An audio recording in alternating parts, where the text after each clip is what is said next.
Welcome to Wildwood Park and some Sheboygan A's baseball. The A's tonight will play against the Denmark Devil Bears for the third time this season. The A's are coming off of their 7 wins in 6 days in the New Bowl to clinch the New Bowl regular season title. They finished 15-3 in the league. Last time we saw them was their 5-1 win over the Green Bay Blue Ribbons. And they went on to beat Appleton, Kewaskum, and then swept the doubleheader against Greenville to finish the season with a 15-3 record. The A's tonight, though, are playing the Denmark Devil Bears, a team that they lost to last night on a walk-off suicide squeeze, 4-3 in the bottom of the ninth inning. That one was up in Denmark. But the last time these two teams played here, the final score was 10-3. Even though Denmark jumped out to a 3-0 lead, Sheboygan scored 10 unanswered runs, mostly on the back of the 6 Denmark errors after the 5th inning. And this Denmark team's no joke, though. They have played a decent amount of New Bowl teams. They've done a pretty good job. They have gone 1-1 against Green Bay, 1-0 against Menasha, and 2-0 against Appleton, and obviously 1-1 against the Sheboygan A's. Tonight's starting lineup for the Denmark Devil Bears looks like this.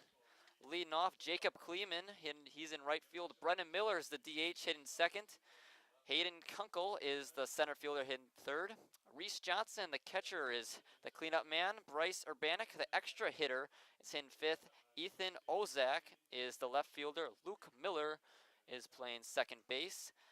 Olian DeGrand is the 8-hole hitter. He's the third baseman. Reese Piontek is hitting ninth, and he's the first baseman.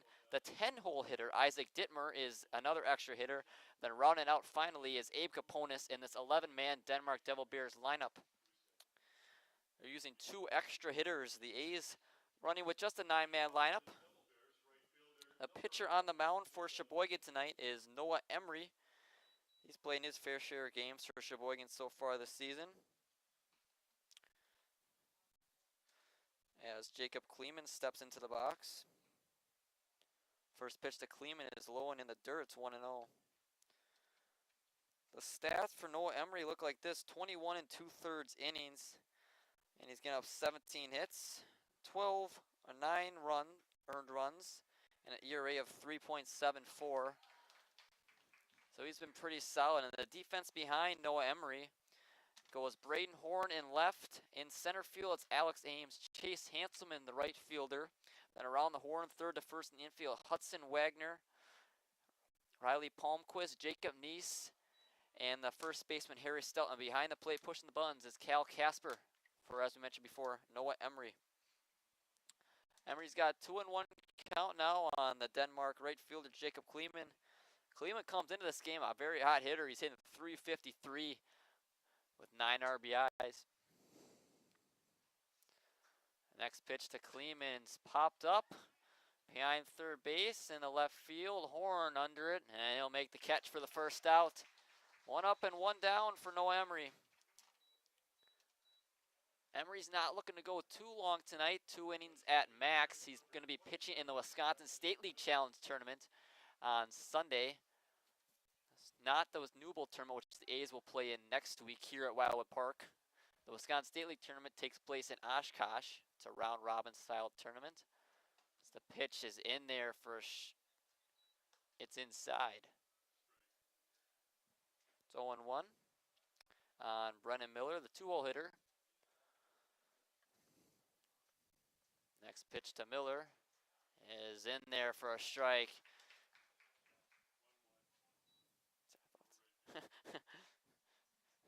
Umpire kind of throwing us off back there. He moved his right hand, but it looked like he was saying that was inside on the first pitch. So it is 1-1.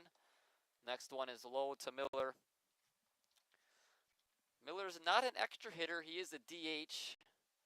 The other 2 extra hitters are Bryce Urbanik and Isaac Dittmer.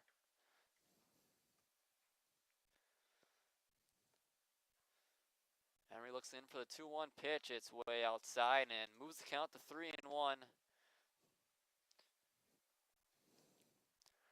This Denmark team is also 2-0 against the Manitowoc Bandits, who will be the opponent of the A's tomorrow in their next non-league game.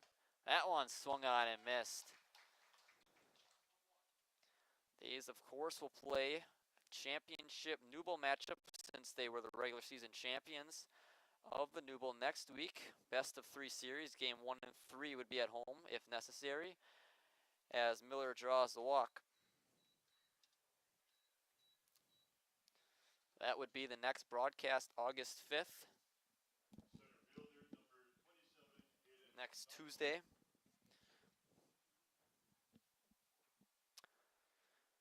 Hayden Kunkel, the center fielder and the 3-hole batter, is now up after the walk was drawn by Brennan Miller. Pitch right down the middle from Noah Emery, 0-1. This is a team that did a nice job getting the bat on the ball, especially early against the A's the last time they two matched up. That time they saw David Vanek as the starter as Kunkel pops that one up on the infield. Palmquist is under it just on the edge of the infield dirt, and he makes the catch for the second out. Mentioned there was a game where they got started up 3-0, and they had 3 hits in the first inning and 2 more in the second. They had 6 hits in the first 3 innings. That was really where they took control before their defense let down one of their best pitchers in Lucas Plannert, and the A's took advantage. Reese Johnson, the catcher, the cleanup man, is up now. He takes a strike. Johnson comes into the game in .333 with 13 RBIs, off to a really great season as it's wrapping up towards the end of July. That pitch missed high. A couple times now Emery's missed high with that breaking ball. He's had good control of the fastball. The breaking ball has gone away from him a few times. 1-1, 2 outs. Reese Johnson, the man at the plate, and he takes a great breaking ball that time from Emery right in the zone. 1-2.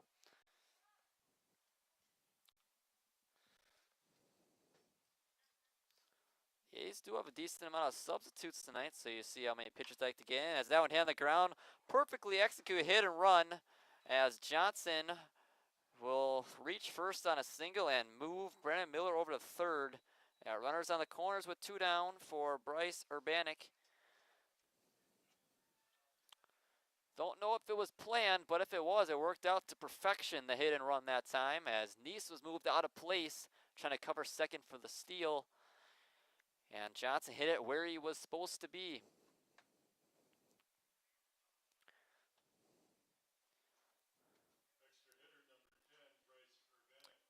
Two men out, runners on the corners, and one of the extra hitters tonight, Bryce Urbanek, will be the batter. Urbanek did some damage against Sheboygan the last time these two met up at Wildwood Park. He went 2 for 4 with 2 singles, and one of those being an RBI single. That came in the first inning. Looking to repeat that this time around. Pitch from Emery is check swing, fouled off the pole. That is rare. Not see that very often off one of the poles of the netting. It's not like a doink off a field goal post. 1-1 Urbanek takes one just outside. 2-1.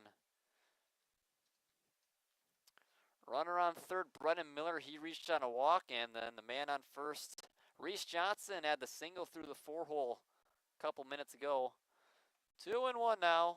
Pitch is way inside that time. 3-1 to Bryce Urbanek. Urbanek, the 5th man to hit in the inning.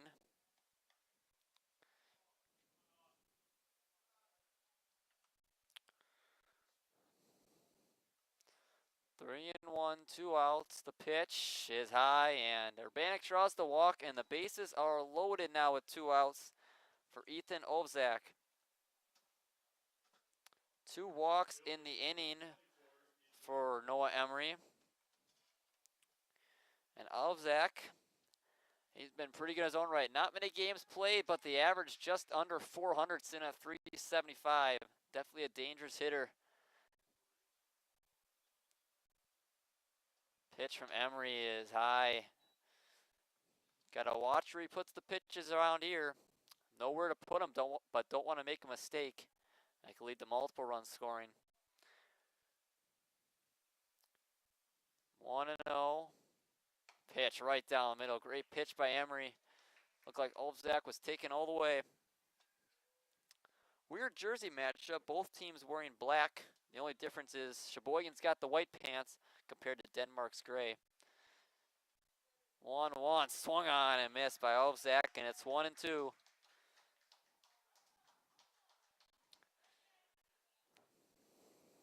Ovzak, the left fielder. Tonight's game, Emery looking to end this inning right on this pitch. 1-2. Hit on the ground to first, but just foul up that first base line, and remains 1-2. Emery got 2 of the first 3, but a single and a walk have loaded the bases now for Ethan Ovzak. 1-2, 2 outs. Emery looking to get out of this without any damage done. Pitch is high again, and it evens up at 2-2.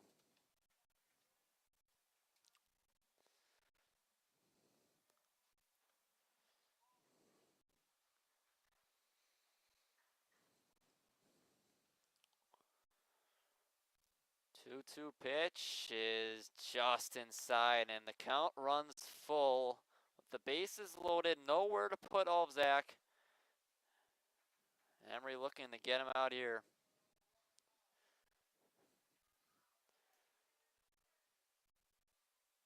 Pitch from Emery, runners on the move, swung on and missed. He got out of it. Noah Emery does not allow a run after loading the bases, and it's still 0-0 with the A's coming up.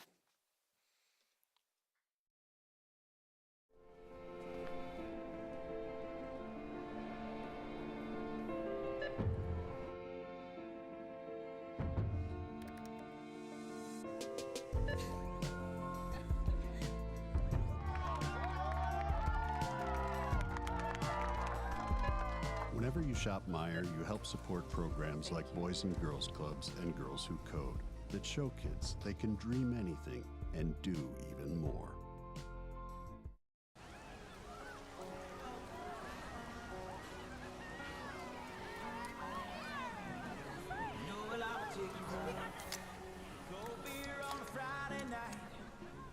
Jeans that fit just right, and the radio.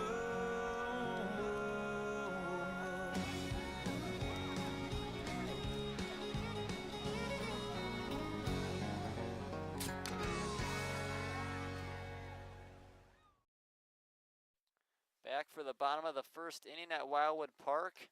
And the A's starting lineup looks like this. Alex Ames is leading it off. He's in center field. Braden Horrington second. He's the left fielder. Harry Stealth, the 3-0 hitter, he's at first base. The cleanup man, Jacob Neese, is the second baseman, followed by Riley Palmquist, the shortstop. Chase Hanselman's in right. Hudson Wagner is at third. He's hitting seventh. Brad Reinflesh, the DH tonight, he's hitting eighth. And rounding out, Cal Casper behind the plate. Defensively for the Denmark Devil Bears, from left to right, Ethan Ovzak, the left fielder. Hayden Kunkel is in center, and Jacob Kleeman, the right fielder. Around the horn, third to first, Oline DeGrand is at third. At short is Abe Caponis. Second baseman, Luke Miller. And then the first baseman is Reese Piontek. And behind the plate, Reese Johnson for the pitcher, Lucas Plannert, who was the pitcher the A's saw the last time Denmark came to Wildwood Park. And he was doing really well. He hadn't given up a run going to the fifth inning, but all of a sudden, his defense let him down. Mentioned those 6 errors after the fifth inning, and that really hurt Plannert. And all of a sudden, a lot more solid contact starting to be hit off of him. And he did not finish the fifth inning. But he does come into this game with a 1.42 ERA and a point bat average of just 2.203. 13 strikeouts with 3 walks, and his record is 2-0. Alex Ames leading it off. Next pitch to Ames is low and inside. It's 2-0. Ames has been a real bright spot for Sheboygan this year. Last year he was a big on base guy, but didn't really hit for much average, and it's flipped around this year. He's been a consistent hitter at the top of this lineup almost all year. 3-0 as he takes that one in the dirt. Kind of unforeseen territory for Plannert. 3-0. He's only got 3 walks on the year. See what he throws 3-0. See if Ames has the green light. Pitch is low and a 4-pitch walk to start Plannert's outing for Alex Ames. Brings up Braden Horn. We don't have any updated stats from Sheboygan's great week, so we hope Horn's hitting higher than 365 now, but that's all we have.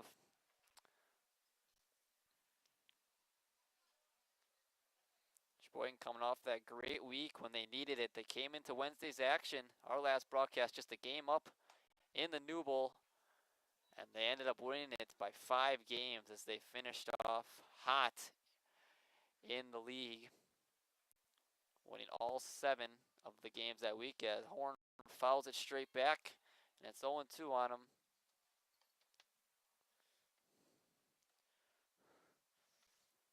For an non-league game, Sheboygan brought a pretty good lineup. The only man really missing, Connor Lash. Instead, it's Cal Casper behind the plate as Horn fouls another one off.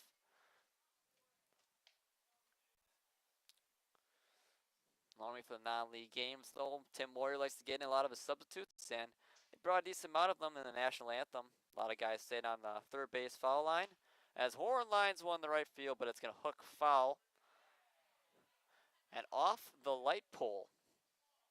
And it stays at 0-2.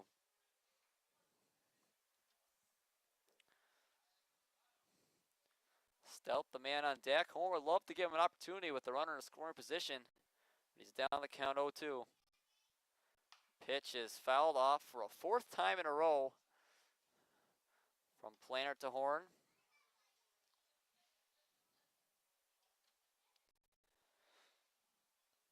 Planner, the left-handed pitcher. A's don't see a whole ton of lefties.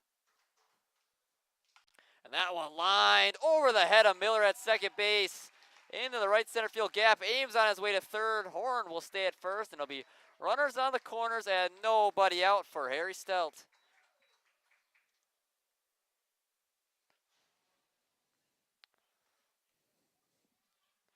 Stelt, the team leader in RBIs coming into this game.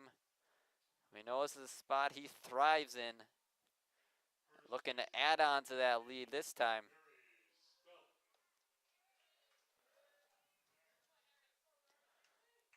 Denmark also had runners on the corners, but that was with 2 outs, and they failed to score as Emery struck out Ovzak to end the inning.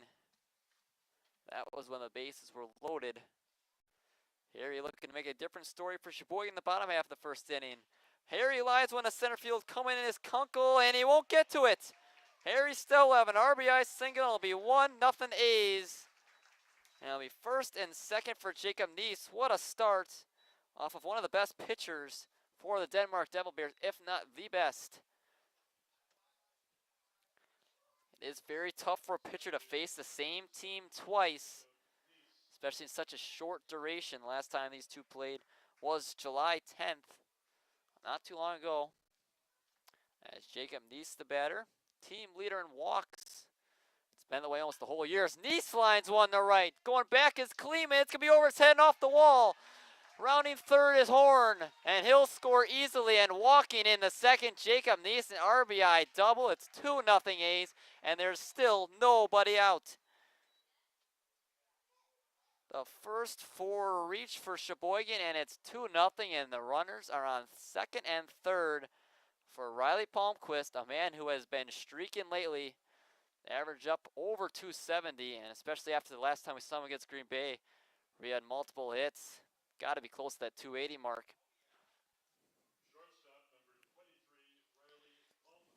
Planner, a guy who has been really good all year for this Denmark Devil Bears team. Kind of unforeseen what's going on right now. I think he's in shock as well off the solid contact the A's have gotten off him early on. Palmquist, the batter, another RBI chance for Sheboygan as he hits one on the ground. That one's going to get through for a base hit. Still will walk home. Neese will stay at third, and it's 3-0 A's, and the first 5 have reached on 4 hits. Brings up Chase Hanselman with the runners on the corners. And a disastrous start for Denmark. After they beat the A's 4-3 last night, the A's already have 3 runs tonight.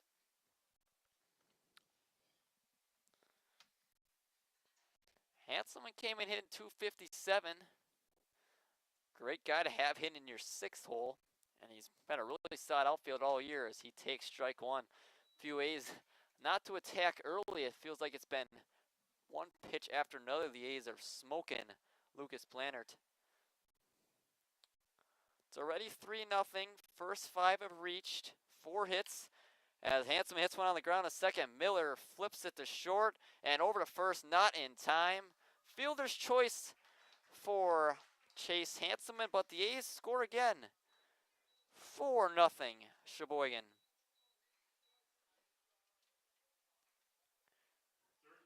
Finally an out for Plannert. Something that had escaped him the first 5 batters. We'll bring up Hudson Wagner.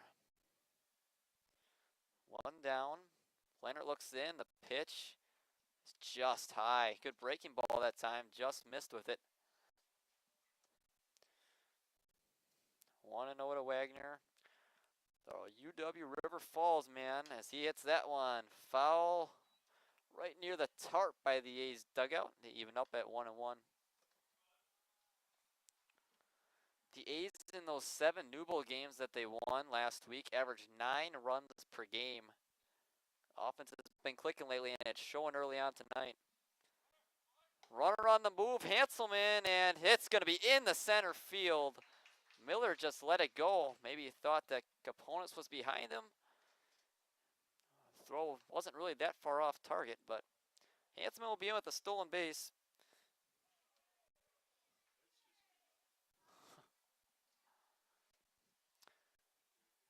Two and one out. Hudson Wagner, the man at the play, and he takes that breaking ball in there. That one was in the zone, unlike the first one that just missed high. It's even up at 2-2. Wagner, the 7th man to hit in the inning for Sheboygan.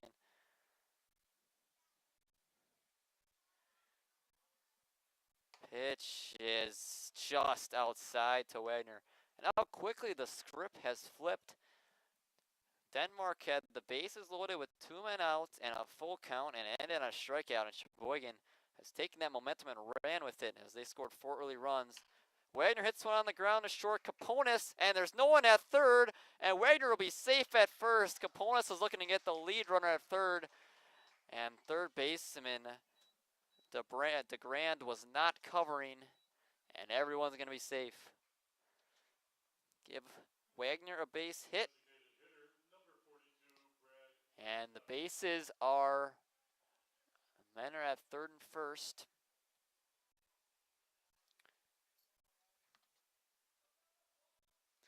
Brad Reinflesch, a man who last time we saw him was on fire, brought his average up to over 400. And as they'll check on the man at first, Hudson Wagner, he'll be in there safely. 5 hits already for the A's, and the 8th man to hit in the inning. And Denmark got to get double play ball or something to keep this within reach. Run the move, Wagner, and they'll fake throw, and in a rundown now. And the throw is low and in the dirt, and Chase Hanselman will walk in to score without a slide, and it's 5-0 A's. And again, Denmark's defense is falling apart. Last 2 plays, they could have had Wagner at first or even a play at second, but Caponis wanted to get that lead runner, ended up getting no one.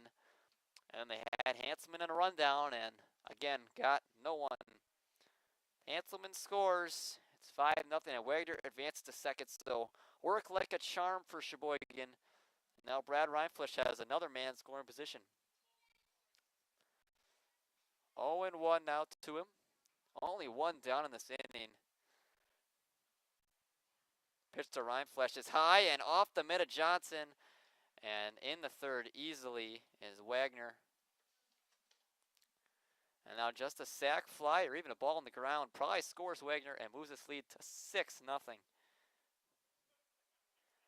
Casper, the man on deck, the only guy who has not been in the box so far for the A's this inning.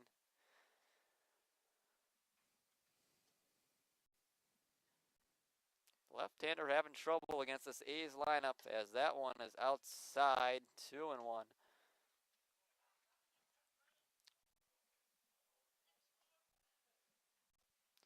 Wind blowing slightly out to left, but very, very slightly as Ryan Flesh takes a strike. 2-2. Man on third, that's Wagner. Ryan Flesh looking to bring him home. Pitch is outside, looking to get Ryan Flesh to chase. He does not, and the count runs full. 3-2-1, 3 balls, 2 strikes, and 1 out. To number 42 on the A's, Brad Ryan Flesh. And he chases that one just outside the zone.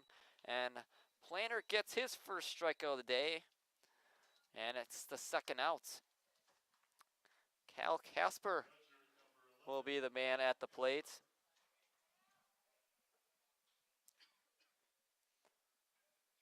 The last man for Sheboygan to hit in this inning. 2 outs, and he takes a ball high. 1-0. Planter walked the first batter and then gave up 4 hits in a row before giving up another infield hit to Hudson Wagner. And that's how the A's have their 5 hits in the inning to go along with their 5 runs. 2-0 to Casper. Takes that one. Very bottom part of the zone for a strike. 2-1. Casper, the Green Bay man, goes to Winona State. Casper hits that one in the center. Going back is Kunkel, but he'll have a play on it, and he'll make the catch for the third out. And finally, Lucas Planter gets out of this first inning, not before he gives up 5 runs on 5 hits. 5-0 A's as we go to the second inning.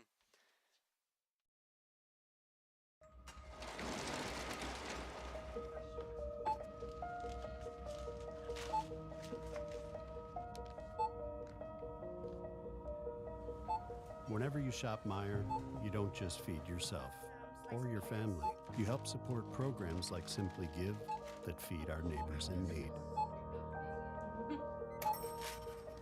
Thank you.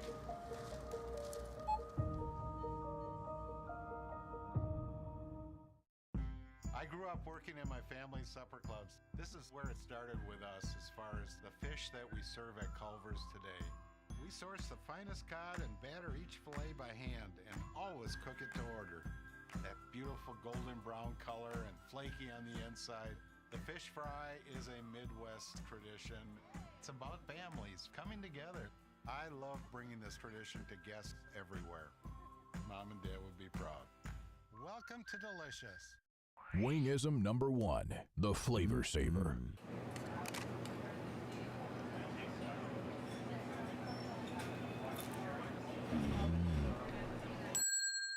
Legend Larry's, the definition of flavor. Wingism number 2, the Joker. Then her dad walked in. Dude, we're done eating. Use a napkin. You serious? Yeah. Are you serious? Yeah, I'm serious. Why so serious? Legend Larry's, the definition of flavor. Back to for the top of the second inning at Wildwood Park. Noah Emery, probably his last inning on the mound, and he will face 7, 8, and 9. Luke Miller, Olian de Grand, and Reese Piontek are the 3 to up for Denmark as they find themselves in a 5-0 hole as the A's got 5 hits and 5 runs in that bottom half of the first inning. A lot of solid contact off a really solid pitcher in Lucas Planter. Kind of unusual. Feels like that's the way it has been for Denmark so far in their times playing at Wildwood Park. Miller, the man up, he's the second baseman, and he tries to do a drag bunt, but to no avail. Strike in there.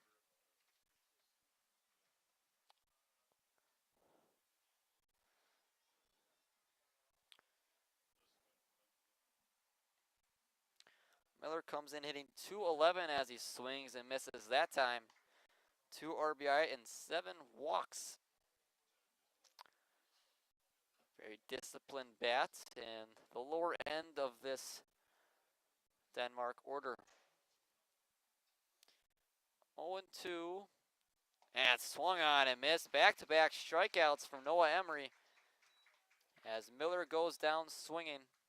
And it brings up Olian de Grand.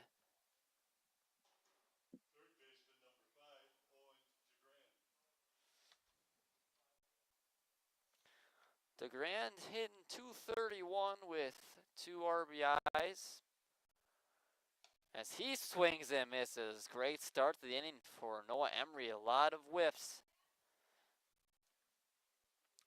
Remember, Denmark is hitting 11 players tonight, so the 8th man more closer to the middle than the end as DeGrand fouls it back off the netting. It's 0-2.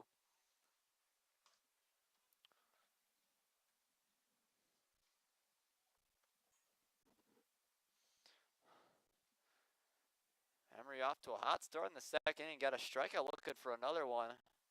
As called strike 3 right down the middle. Buckled the knees of DeGrand, and the 3rd strikeout in the row for Noah Emery.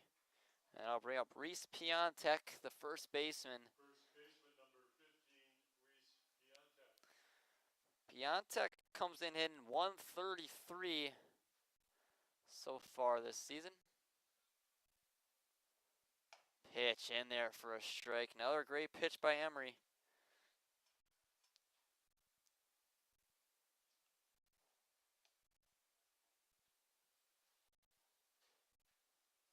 Next pitch swung on and missed again, and Emery has had all the stuff working in the second inning. Looking to strike out the side. The pitch missed somewhere. Could have been the strikeout of the side for Noah Emery and a 3-pitch at bat to Piontek. Don't know how you take that one with 2 strikes, but he got rewarded for it. It's 1-2. Emery looking to get some payback this time around as that one nearly hit him in the head. Count evens up at 2-2.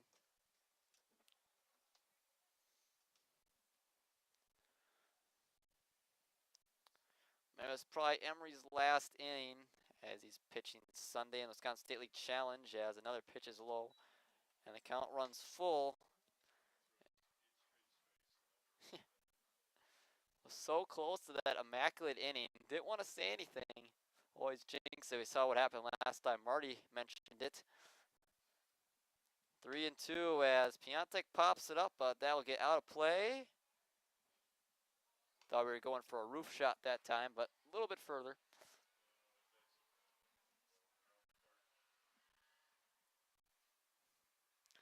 Full count, 2 outs. Emery looking to strike out the side. Just missed out on immaculate inning. Looking to keep it 3 up, 3 down.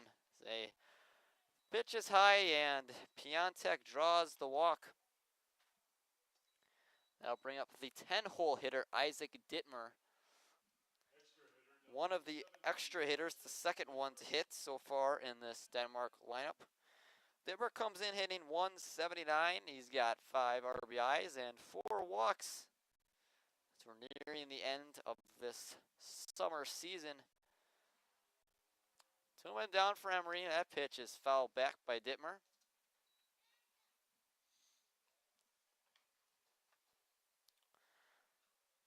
Denmark, remember, had those bases loaded in the first inning before Emery got the strikeout of Ovzak. As on the move the second, and in there easily is Reese Piontek. And a runner in scoring position as Denmark looks to get one back in the second inning. Doesn't want Sheboygan to run away with it early. 0-2 on Dittmer. Emery looking to focus on the batter.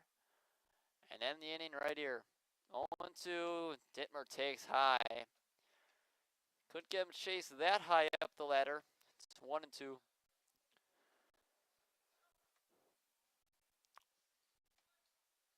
One and two, 2 outs. Top of the second inning, 5-0 Sheboygan. Dittmer hits one to right, going back, and in his tracks is Chase Hanselman, and he makes the catch for the 3rd out. Sheboygan again puts up a 0, and it's still 5-0 as we go to the bottom half of the second inning.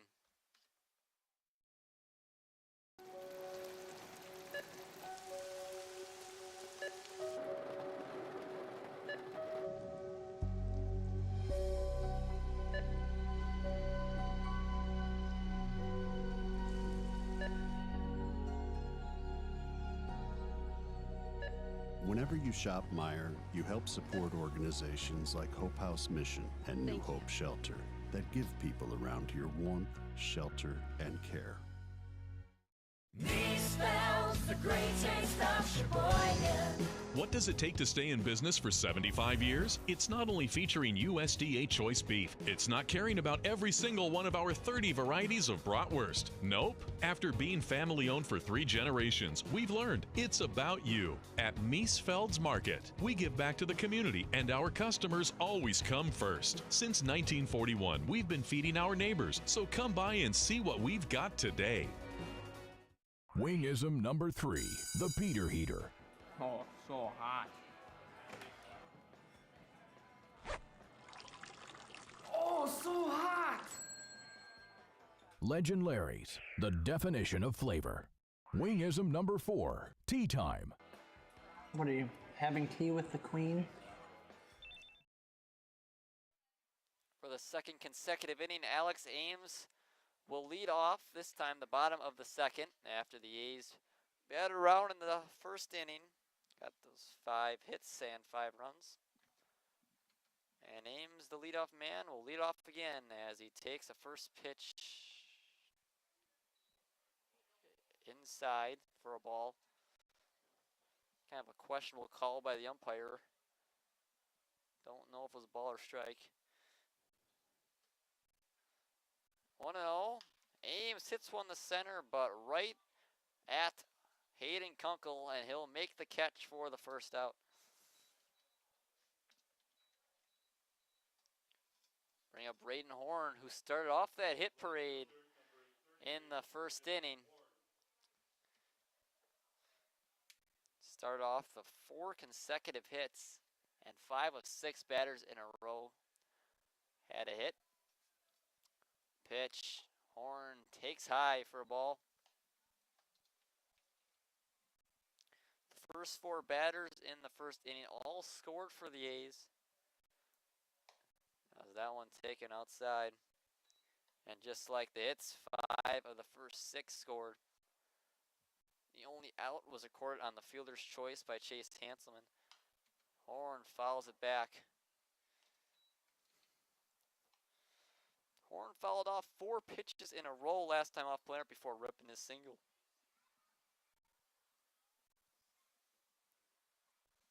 Pitch is line in the center field again, right at Hayden Kunkel. He's barely had to move out there for the first 2 outs. Brings up Harry Stout. Increased his team RBI lead. He's well over 30 now, especially after the Newble week and the RBI he had in the first. 2 men quickly down for Sheboygan, both on lineouts right at the center fielder. As Stout takes a strike on the outside part of the plate, it's 0-1. Planner looking for a much quicker second than the first, but this time Stout will line in the center field, and Planner won't be able to get to that one. It's under his glove. Stout will stay at first. Olzak got to it quickly enough where Stout wasn't willing to challenge his arm. But just a single for Harry, and it prevents an error from Denmark. All 3 balls have been hit right at Hayden Kunkel. That one just a little bit too much in front of him, and he wasn't able to make that play. As Jacob Neese now the batter. The run on first to Terry Stout. First pitch to Neese is taken high. Neese had a double his last time open. That scored Horn. 1-0 as Neese, a heavy hack, hit it off his leg. It's 1-1. Neese was looking to send that one into the houses back there.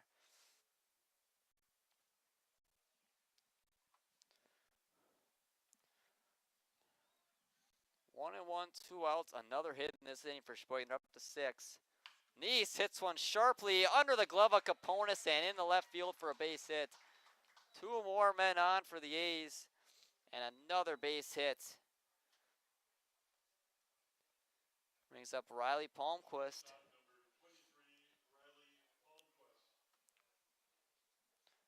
A's looking to extend their lead even further. maybe get to that 10-run rule threshold. They'd have to play 7 innings to get to that mark. Pitch to Palmquist is outside. You're talking his last time up about how hot he's been at the plate. And that continued with his base hit in the first. Palmquist lines one left center field gap. That'll get down for a base hit. Stelt will score. On his way to third is Neese, and he'll be in there easily, and it's 6-0 Sheboygan.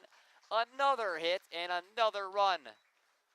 And more solid contact off of Lucas Planet for this A's lineup. 3 singles in a row. And coming out to talk to him is the manager for Denmark, and that is Brennan Miller.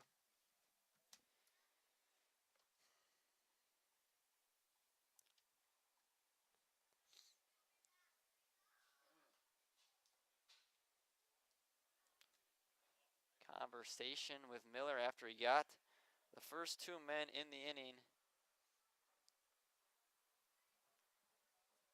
before giving up 3 singles in a row. And runners will be on the corners for Chase Hanselman. He's looking to get his first hit of the day. Did reach on a fielder's choice, but he's officially 0 for 1. He scored on the fielder's choice after he escaped the rundown between third and home with the third baseman DeGrand and the catcher Johnson. Looking to bring home another run. 6-0 right now as he takes that one high and inside. It's 1-0. 8 hits for the A's, 6 runs, and looking to add on even more in the second inning. Hanselman, the 6th man to hit after the first 2 are retired. He hits that one to right, but again, right in the tracks of Jacob Kleeman. And that will retire the side, but not before the A's get 3 hits in a row and score another as they go up 6-0 as we head to the third.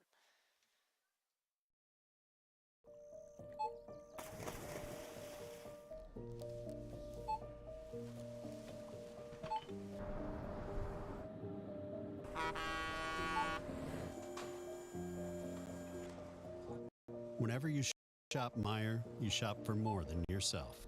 You help support sustainability in all our communities. Thank you. Today, tomorrow, and for years to come.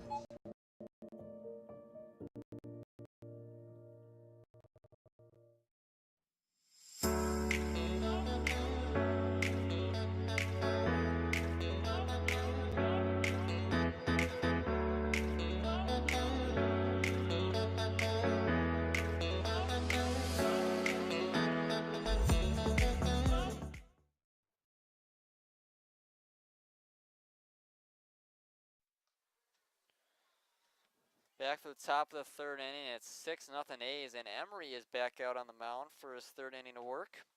He'll face 11, 1 and 2 in the Denmark order. Abe Kaponis, Jacob Kleeman, and Brennan Miller. Miller, the team manager, third man due up. He had a talk with Plannert before he retired. Chase Hanselman to end the inning after he had given up 3 consecutive hits.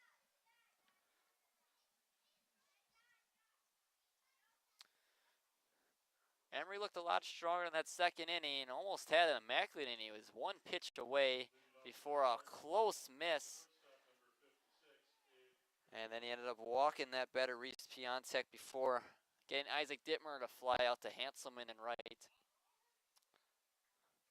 Kaponis now the batter, and Emery spikes that one just before the plate. It's 1-0. Question is, how long will Emery go? Mentioned he's pitching Sunday. Probably don't want to wear a guy down. Doesn't normally pitch a lot of innings. As that one's fouled off by Kaponis, I should say.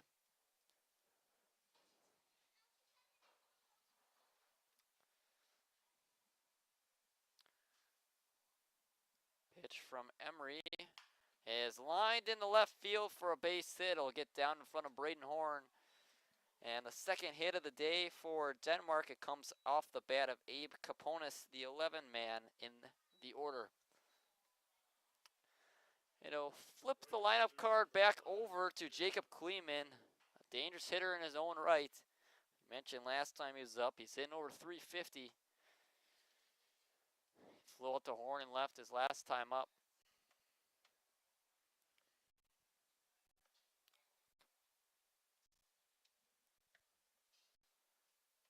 He shows bunt, and it's a pretty good one right to Emery, and he's not going to have a play. Great bunt by Kleeman, and 2 men on, nobody out for Denmark. Back-to-back hits. Bring up Brennan Miller. Drew a walk his last time and got all the way to third before Emery struck out Ethan Alvzak to end that first inning without giving up any damage.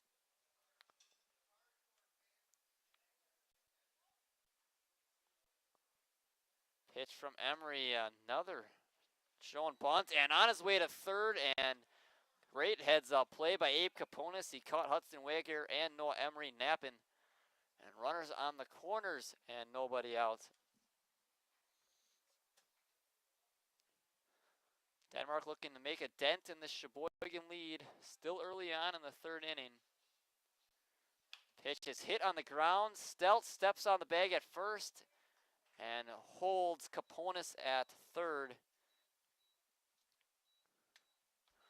And it's still 6-0. 3 unassisted to get the runner, Brendan Miller, but advancing the second on the play was Jacob Kleeman. So 2 men in scoring position now for Hayden Kunkel, guy that's hitting just a hair under 300, 297. He takes that on the dirt. Great block by Cal Casper. It's 1-0. 2 hits already in the inning for Denmark. They got the out on the unassisted ground out to Harry Stelt. Another one in the dirt, 2-0. Tough part of the lineup to be in for Noel Emery when you need a strikeout. Strikeout or a pop-up are the ideal situations to keep a run off the board for the Devil Bears.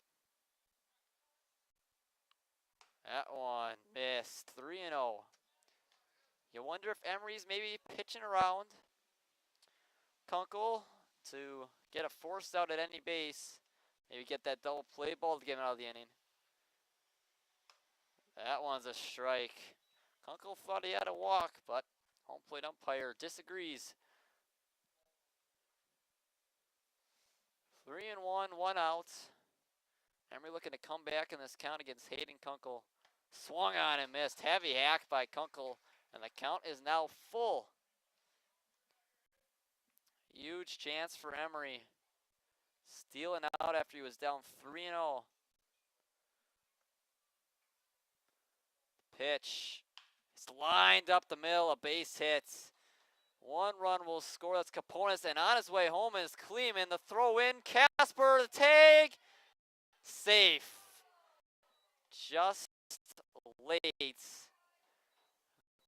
Great throw in by Ames in center, but greater speed by Jacob Kleeman, and it's 6-2 Sheboygan.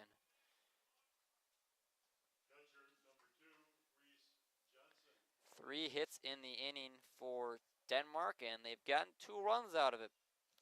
And the other man is on second base. All 3 of them singles as Kunkel advanced on the throw. So he'll keep a single, but Reese Johnson, he singled his first time up, and he's the cleanup batter, looking to put this lead even closer. As he pops that one up right side, back on its stealth. He's in foul territory. No chance. Tried to go for the basket catch, just out of his reach. It's 0-1.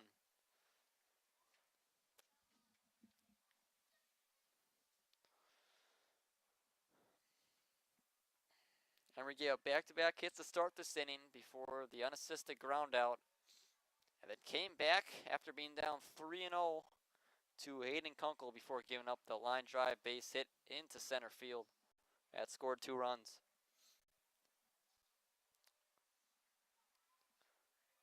0-1 to Johnson. And we're looking for that double play ball as Johnson fouls that one. Just missing that tarp on the left side of foul territory.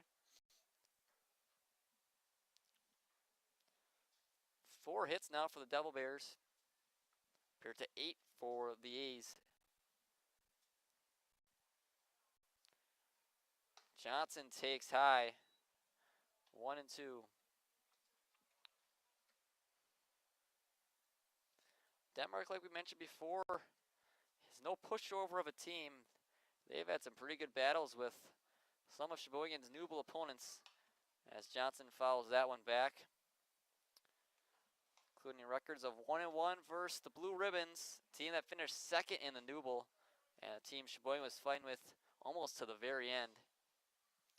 And a 1-0 record against the Menasha Max, and 2-0 against the Alton Legends, the team that finished third in the newable. As that one sit on the ground short, Palmquist can't field it, and it'll be an infield hit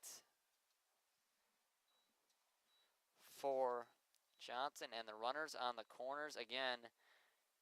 And now the A's in danger of letting this game get closer than they would like. Even though they've had a lot of success off Lucas Planner, they don't want this lead to get any closer than 4. It's been a tough play for Palmquist with the speed of Johnson, but you're just hoping to get that one out in that situation. Brings up Urbanik. He walked his last time to load the bases before the A's got out of that inning without giving up a run. He takes a strike there. It's 0-1 on him.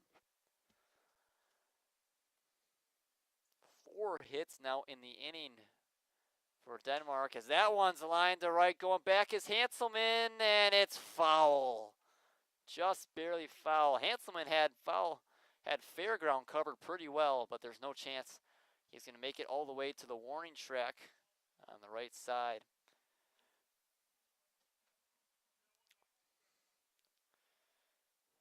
Tale of offense for the two teams in this game. 13 hits.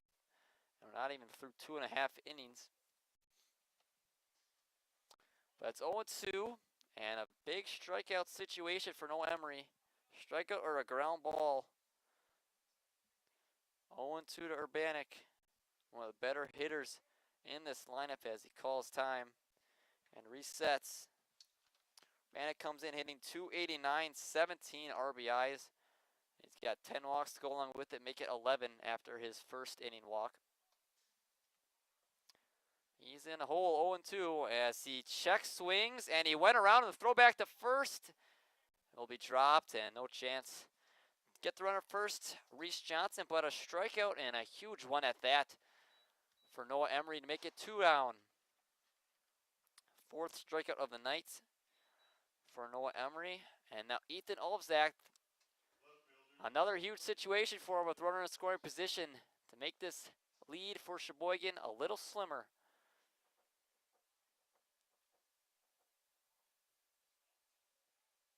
Wonder if it's a bunting situation or try to get a double steal, score that run for Denmark in any way possible. Olfzak, remember, hitting .375, a little lower now as he swings and misses that pitch. And the runner on his way to second, and they'll just let him have the base, Reese Johnson. And second and third again for the Devil Bears. They got 2 runs on a base hit last time in this situation. Has another swing and a miss by Olfzak. Velocity ticked up a bit in this at-bat for Emery, throwing a little bit harder. Wants to get out of this without any more damage. 6-2 after the 2-run score by the Devil Bears. Emery looking to end it there, and he will. Called strike 3. Another huge strikeout for Ethan Olfzak. He's left 5 runners on base himself tonight. And that's the end of the top half of the 3rd inning. 6-2 Sheboygan.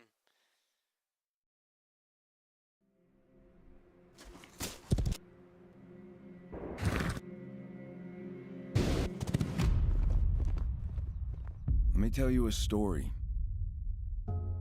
about a beer rooted in the heart of America, found in a community where a handshake is a sure contract. Brewed for those who found opportunity in challenge and hope in tomorrow. Raised by generations, willing to sip, share, risk, remember. This is a story bigger than beer. This is the story of the American spirit.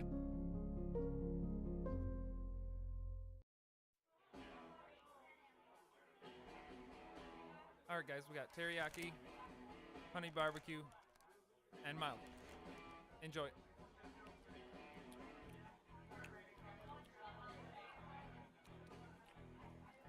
All right, DOA wings, hottest on the menu. You got a problem?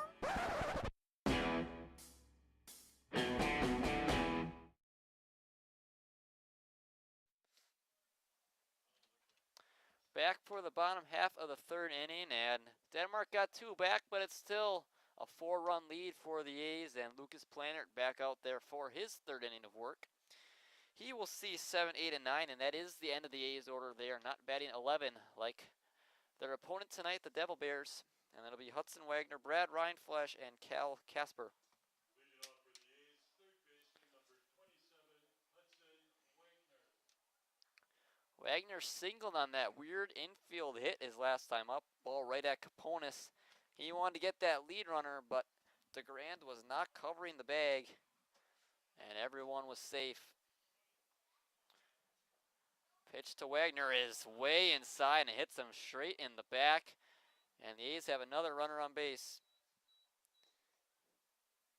First hit by pitch we've seen, and a guy with pretty good command in Lucas Plannert. Definitely out of the ordinary. The A's have really shook him up tonight. Just the 1 strikeout and 1 walk, but 8 hits. And they've all been really solid contact. He's not missing many barrels against this A's lineup.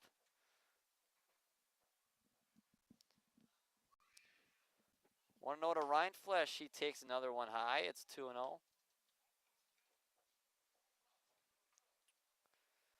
Casper, the man on deck, he flew off to Kunkel, and he's been working a lot out there as Reinflesch fouls it back. Kunkel has had 3 balls that he's put out, and all 3 of them have been right in his tracks. Just shows even on the outs, the A's are putting a lot of solid contact off of Plannert. 2-1 to Reinflesch. He hits that one softly in the air, going back as Miller, but Kleeman will be the one there to make the catch for the first out.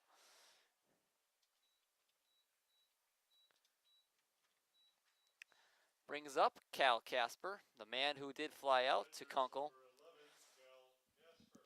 The wind has died down and there's no movement from the flag in center field. And a little bit later than game time temperature is 78 degrees tonight, as on the move Wagner again, and this time he's thrown out at second base. Last time it went right past Luke Miller, didn't make a play on it. That time made it look easy and got Wagner at second.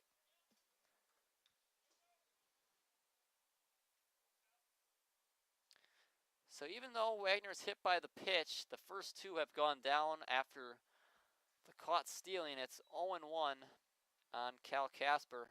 He hits that one to right, but it'll hook foul into the Denmark bullpen. And it's 0-2 on Casper. Last time, Plannert got the first 2, and he had 2 outs and no one on. He gave up 3 hits in a row and a run. Looking to make it a little bit different this time around. 0-2 to Casper. Hits that one softly, coming in and making the catch. A great play by the first baseman, Reese Piontek. And that'll end the inning. 3 up, 3 down. Estimated hold time is now less than 96 minutes.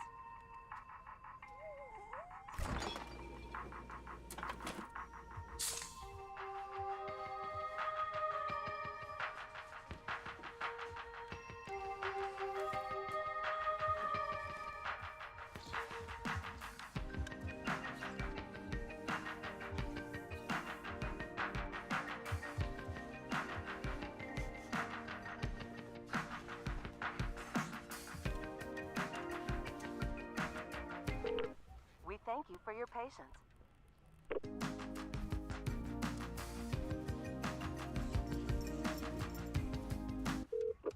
Sorry, are you still there? Yes. Okay, please hold.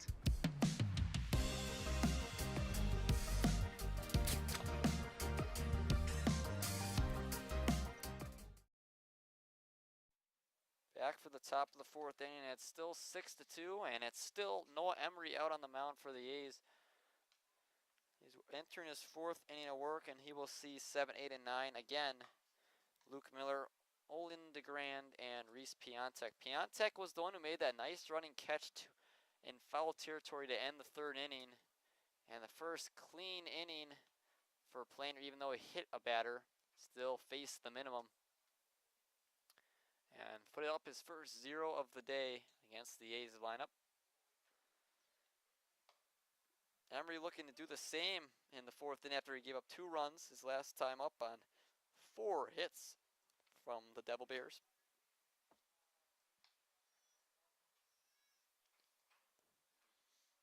Luke Miller, the second baseman, is up. He was part of that strikeout streak of 3 in a row for Emery from the end of the first to the top of the second.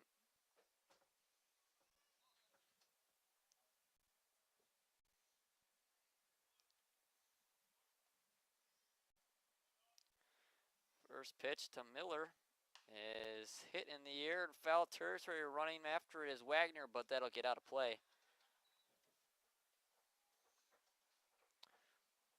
This game was not originally on the A's schedule. Tim Warriors wanted to get in some extra games before the Wisconsin State League tournament this weekend, and obviously the New Bowl Championship next week. That one's in there for a strike. It's 0-2 on Miller, the leadoff batter in this fourth inning. Pitch to him is swung on and missed, and he strikes out for a second time at the hands of Noah Emery. Strikeout number 5 on the day for Emery. Third baseman number 5, Olin DeGrand. He'll face Olin DeGrand, who also struck out. He struck out looking. He was almost part of that immaculate inning. 1 pitch away Emery was, as DeGrand hits one foul. And on to New Jersey Avenue. It's 0-1 on him. DeGrand, the third baseman in tonight's game. 0-1. Another great breaking ball right in there for Noah Emery. He's really found much better control as the game has gone on with that breaking ball. Just has 3 walks, and 2 of them came in that first inning, as that one is spiked in the dirt.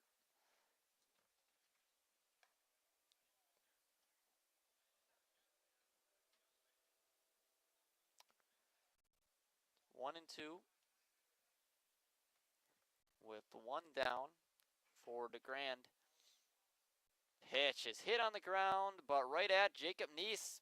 Little bobble. The throw over to first is not going to be in time. Neese couldn't come up with it. Looked pretty routine, but it's always a mystery on that A's infield dirt. As DeGrand will reach on the E4 of Jacob Neese, a normally really sure-handed second baseman. First baseman number 15,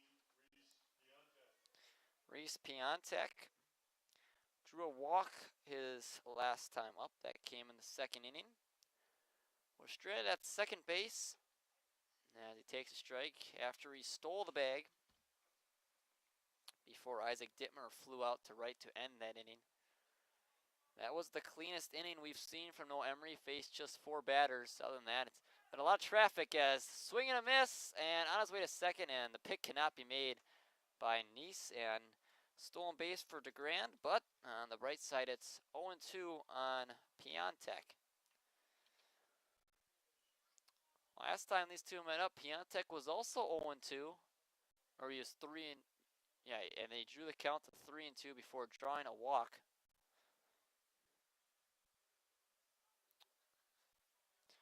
Pitch swung on and missed, and this time Emery gets Piontek on strikes for the second out. Strikeout number 6 for Emery in just 3 2/3 innings. Extra hitter number 17, Isaac Dittmer. Isaac Dittmer now. He ended that second inning, like I mentioned before. Fly out to Chase Hanselman in right field. That one hit in the air behind second base. Neese going after in the shallow right field, and he's got to play and makes the catch to retire the side. Runner reaches on an error, but other than that, pretty clean inning from Noah Emery as he's through 4, 6-2 Sheboygan.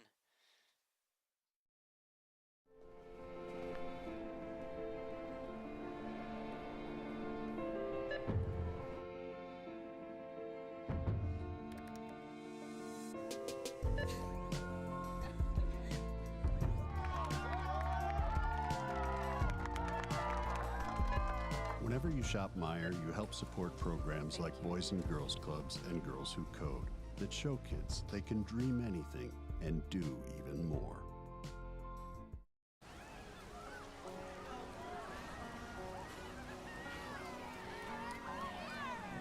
You know what I'ma take you home.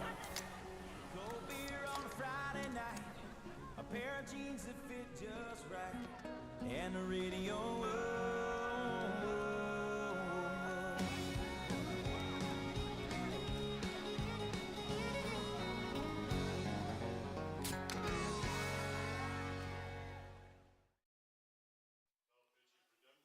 Back for the bottom of the 4th inning, and Lucas Planner's day is done. Zach Witruba is taking over on the mound. 3 innings of work for Plannert, 6 earned runs on 8 hits, 1 strikeout to 1 walk. A lot of balls in play against the Denmark pitcher tonight. And for the 3rd time in 4 innings, Alex Ames is the leadoff batter.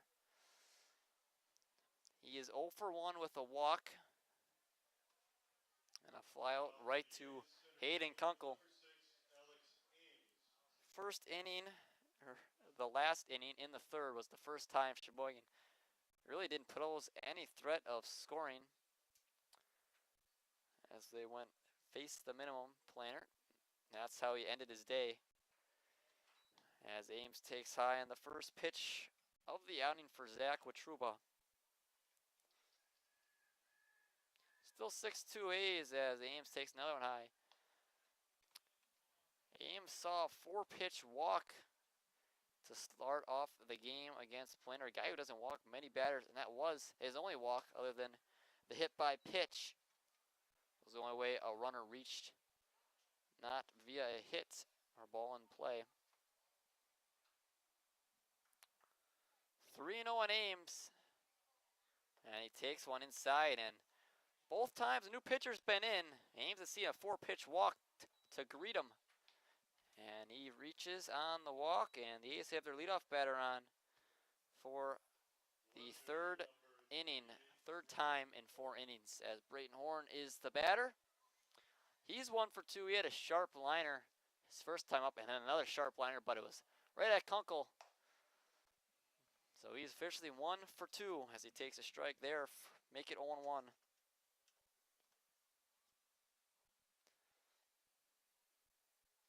Pitch is high, it's 1-1. The A's haven't had a hit in a little over an inning. Last one came at Riley Palmquist's RBI single as Horn fouls it back.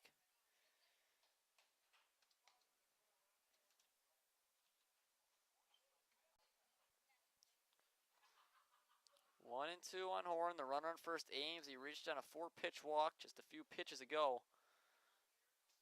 Pitch to Horn is fouled right side and into the Denmark bullpen. Still 1-2 on Horn. Stelt the man on deck, and he's had a really good day so far.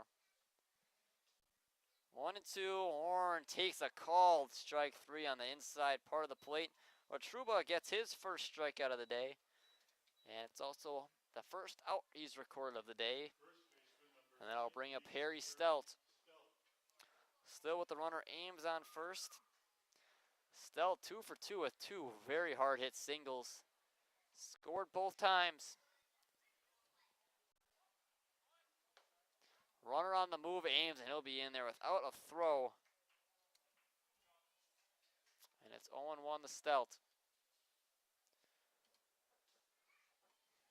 Stout to be taken all the way, let Ames have second base. He normally takes the first pitch anyway. That one missed outside, 1-1. Another RBI chance for Harry Stout. He's come through in the first inning. Second time, there was no one on base. 1-1 to Stout. Takes a strike on the way inside corner. It's 1-2 to him. Harry's a good hitter. Better than most with 2 strikes. See what he does this time with 2 strikes against the new pitcher, Zach Watruba. Hits that one over the head of Caponis at short. Ames on the move. He's rounding third, and he's on his way home. There will be no throw as Stout will stay at first. Another Sheboygan run. Ames was moving on that one. Got a late start. Liner just over the head of Caponis, but he scored easily. And it's 7-2 Sheboygan. The third single of the day for Harry Stout. And he's 3 for 3. As Jacob Neese, who's also coming in 2 for 2, is now the batter. Just a triple and a homer away from the cycle.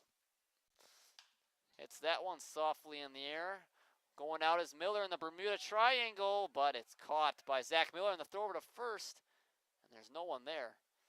As the first baseman Piontek was part of that triangle, and no one came over to cover. But there are now 2 down for Riley Palmquist, who, guess what, is also 2 for 2. Great play that time by Luke Miller. Not an easy play going back from second base to catch that pop-up. It's a really tough spot, no man's land in that short outfield area. Palmquist takes low.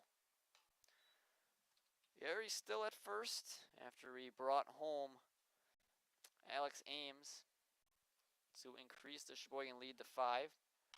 As Palmquist fouls it right side and out of play. It's 1-1.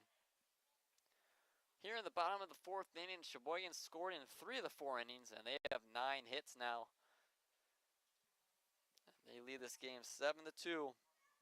Palmquist looking to extend that lead as he's got a 1-1 count with 2 outs. There he's still on first base as he takes that one low. Great block by Reese Johnson behind the plate to make it 2-1. Palmquist and Hanselman, the man behind him. The first 5 in this order have done almost all the damage for the A's. They have 7 of the 9 hits. 8 of the 9 hits as Palmquist pops that one up on the infield. Who's going to catch it? It will be Miller to end the inning, but the A's get another one on the RBI single by Harry Stout to make it 7-2 as we head to the 5th.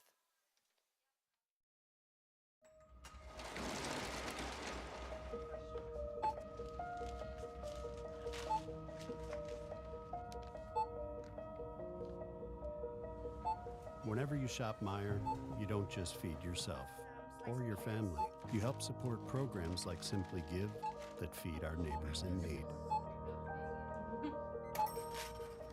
Thank you.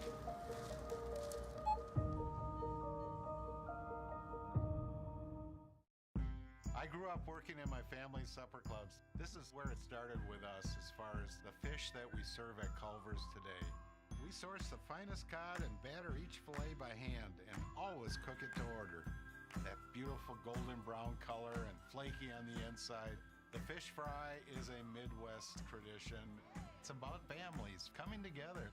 I love bringing this tradition to guests everywhere. Mom and Dad would be proud. Welcome to Delicious. Wingism number 1, the Flavor Saver.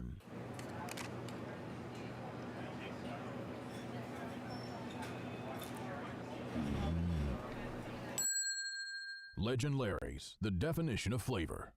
Wingism number 2, the Joker. Then our dad walked in. Dude, we're done eating. Use a napkin. Serious? Yeah. Are you serious? Yeah, I'm serious. Why so serious? Legend Larry's, the definition of flavor. the top of the 5th inning. And the 11, 1 and 2 batters will be the ones due up in the Denmark order. Abe Kaponis, Jacob Kleeman, and Brennan Miller. Kaponis, the 11-hole man, ripped a single as last time up, and that brought home 2 runs. He's serving as the shortstop in the order tonight for the Devil Bears. Noah Emery still the man on the mound for his 5th inning of work as first pitch is inside on Kaponis. Sheboygan added another one in the 4th inning to extend their lead to 5 on the Harry Stout RBI single. So that one's in the dirt before the next 2 batters popped up to Luke Miller.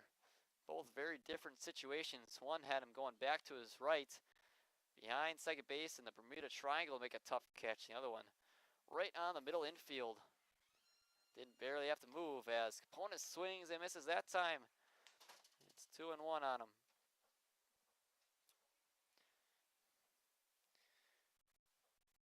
Emery was solid in the 4th inning. It's been the even innings for him where he's been his best as Kaponis lines one right to Harry Stout. A great catch by Stout for the first out. 2 very hard hit balls so far by Abe Kaponis. But he ends up going 1 for 2. Jacob Kleeman, one of the most dangerous men in this order, the leadoff man, is now the hitter. He is 1 for 2. He ripped a single. His last time up after he flew out to left in the 1st inning.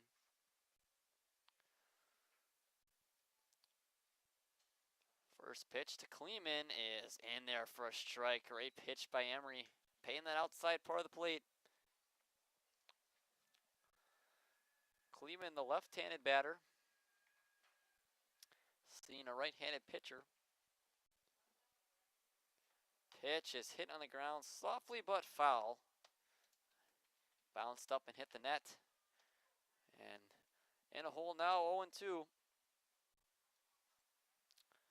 Emery looking to make this a clean inning. I don't know if Tim Moore thought he was going to get 5 innings out of him. But he'll be more than pleased if he can. He's through 4 1/3 right now. He's got an 0-2 count to Kleeman. There's that one. Casper didn't even give a chance. It was that far outside, and it's 1-2.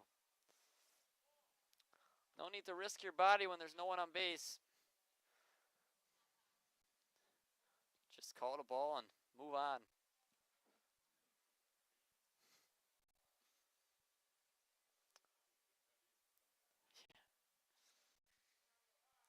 Yeah. 1-2, 1 out. The pitch is low, 2-2. Emery also doing something he doesn't do a whole ton. He's striking out batters. He's got 7 strikeouts.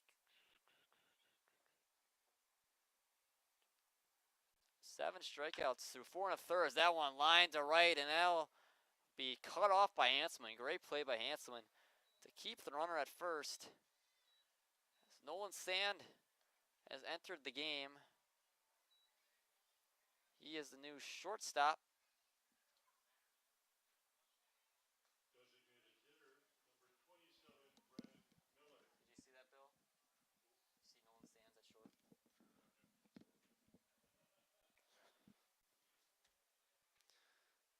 They'll bring up Brennan Miller, the team manager, and also the 2-hole hitter in the Denmark order.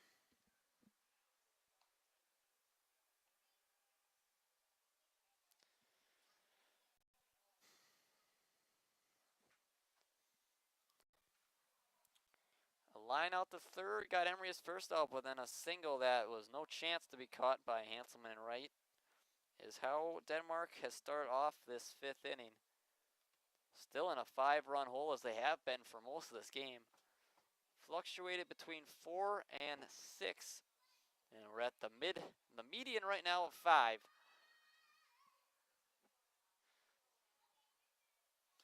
Oh and 1 on Miller as Emery steps off. Teo wants to reset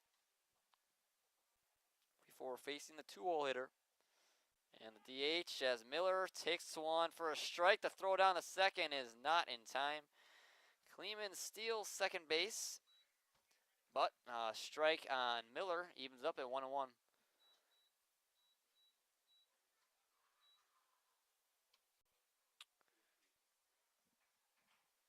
Make that 0-2 the count on Miller.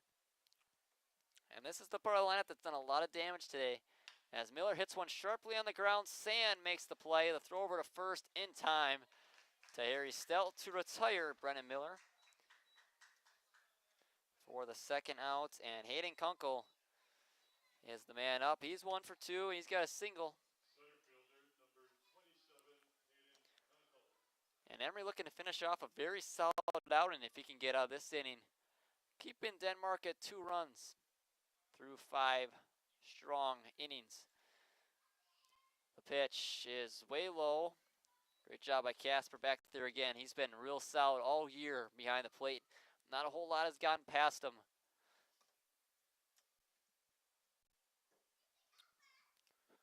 1-0 to Kunkel. He's been a really solid center fielder other than the one that got under his glove, but didn't have any repercussions to Denmark. As Harry stayed at first on that play, as that one's outside. He hasn't had to move too much for his plays in center field, but he's got 3 putouts.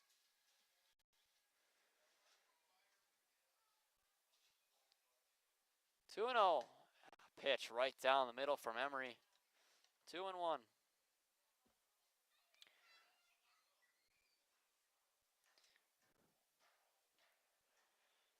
Two down. Man on second, it's Kleeman. As a late swing and a miss from Kunkel, it's 2-2. Another chance for Noah Emery to leave a runner on base, and he's done that plenty of times tonight.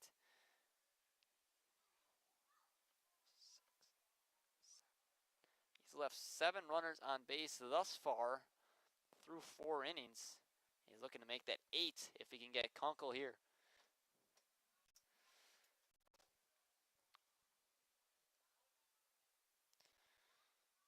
Two and 2, 2 outs. The center fielder Hayden Kunkel is 1 for 2. Looking to bring his team back slowly against the Sheboygan A's as Emery steps off and he's got Kleeman in a rundown. Throws it over to second, running in. That is Sand, and he tags him for the out. Great play by Nolan Sand to save Emery a pitch. As we are through 4 1/2, 7-2 Sheboygan.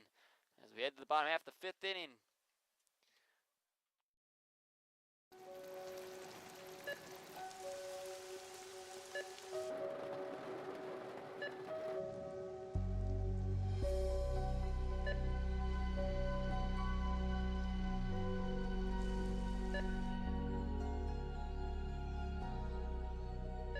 Whenever you shop Meijer, you help support organizations like Hope House Mission and New Hope Shelter that give people around here warmth, shelter, and care.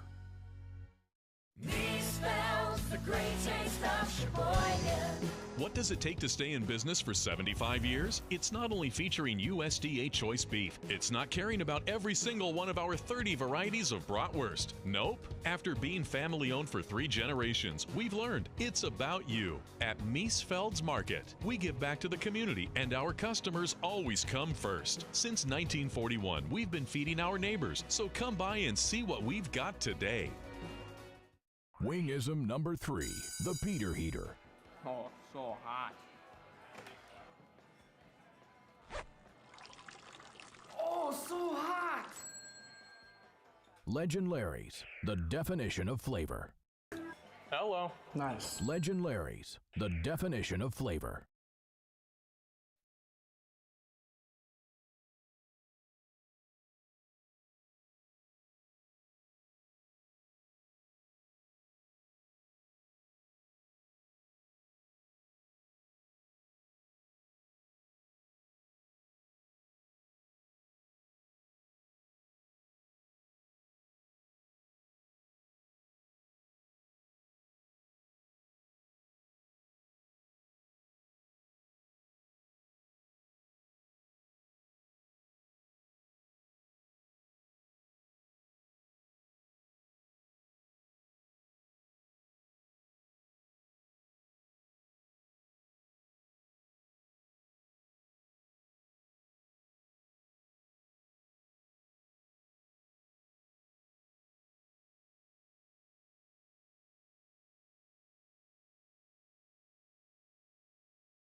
Miller, the new man on the mound, the third man to pitch for Denmark in the game.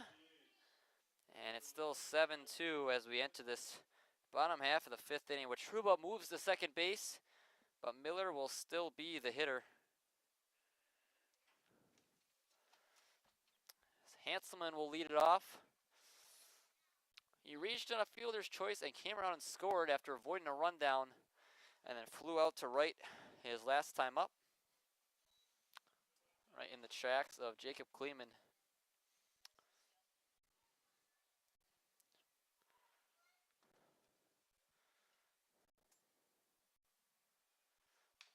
Hanselman fouls it back off the concrete and the backstop. Even the count up at 1-1.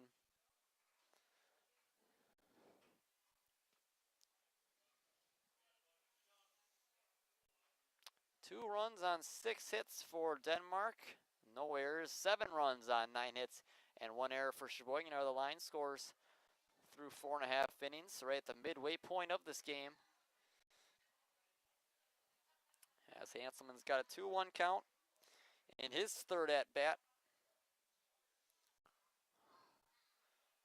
Pitch is up the middle, a base hit for Chase Hanselman, and he joins the hit parade as it's now 10 hits for the A's.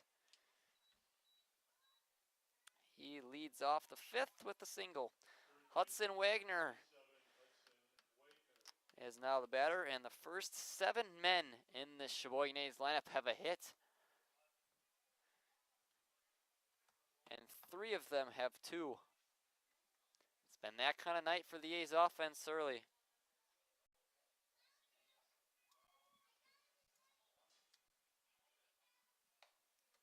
The pitch is inside.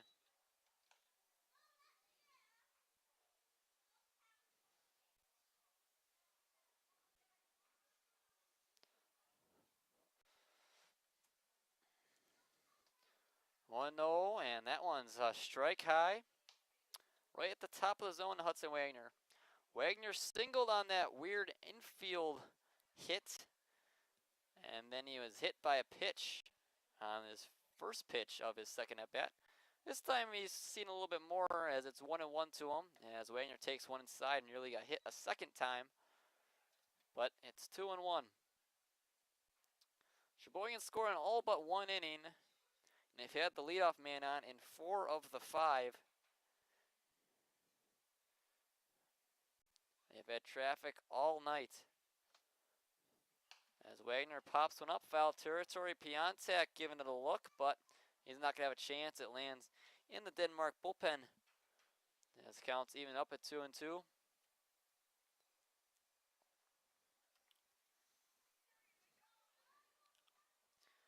Ryan Flesh and Casper, the only 2 who haven't reached, and the only 2 who don't have a hit.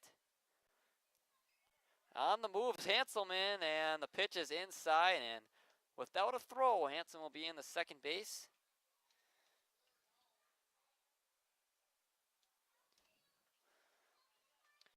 You wonder what the A's are going to do substitutes-wise. They have a few, especially pitching-wise. You have to think Emery is done after the 5 innings. Full count pitch to Wagner. He wanted to check his swing, but he went all the way around, and he strikes out swinging for the first out of the 5th. Tim always likes to get a lot of men in substitutes-wise in these non-league games, especially when he has a big lead like he does right now. See where he goes pitching-wise. We already saw Nolan Sand coming at short as Ryan Flesh, the man up, takes one outside for a ball. You'd have to think more substitutes are coming, especially around that 7th or 8th inning, unless the A's manage to scrounge together 5 more runs and put a run rule by that 7th inning. Seems unlikely as Ryan Flesh hits one deep to left. Going back, Zach, and he won't have a chance. By gone. See you later for Brad Ryan Flesh. His first one on the year, a Sheboyganer. And it's 9-2 Sheboygan.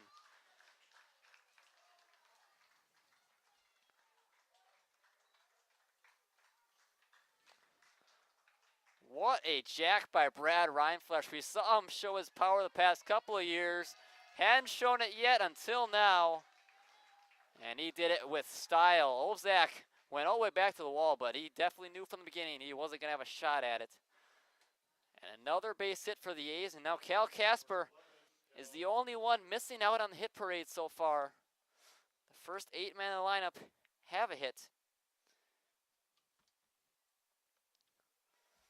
And an even more impressive thing about today's lineup, they've only struck out 3 times so far to Denmark pitching as Casper takes a breaking ball in there for a strike.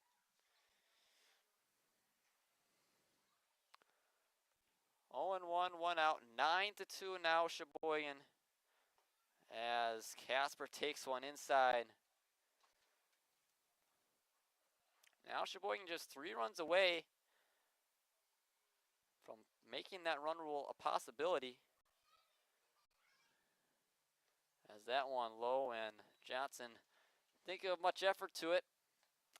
We'll scout the 2-1. Great day offensively for Sheboygan, and it's just another one of those days. They've been hot offensively throughout the past couple of weeks. That one hit in the air foul. After early on in the year, they couldn't really find anything offensively. They're winning games on 1 hit, as Marty and I have talked about many times throughout the year. That Menasha game winning 4-1 on just the 1 hit, and they scored all 4 runs before that 1 hit. And their offense was struggling, and they were striking out a lot. But as I was mentioned last time, this last 7 games in the New Bowl, 9 runs per game. It's been a whole different offense. That's mostly been from the guys like Connor Lash, Braden Horn, and Alex Ames, who have all gone on fire since that time in the season, have really propelled this A's offense to where it is now. Casper hits one foul. Count still full on him. And to be the last man in the starting lineup to get a base hit, or just reach base, he's 0 for 2. He's flew out to center and popped out to the first base with Piontek, which was a very spectacular play that Piontek was even able to get to that one. In foul territory, full count from Miller to Casper. That one, grounder. Caponis makes the play. He's not going to have a play, though. Infield hit for Cal Casper, and all 9 of the starters have a base hit for Sheboygan. Everyone contributing in this A's offense, and that's why they're up by 7 runs in this 5th inning. And Alex Ames is now the batter. Should I say all 9 have reached base. Ames has 2 walks. He does not have a hit. He's just been on base so much, I guess I thought he had a hit. He has scored both times he's been on base. So 8 of the 9 hitters in this A's lineup have a hit, but all 9 have reached base. As Ames hits a grounder to first, Piontek over to Caponis and back over to first. A 3-6-3 double play to end the inning. But the A's get 2 on the 2-run blast by Brad Reinflesch to make it 9-2 A's as we head to the 6th.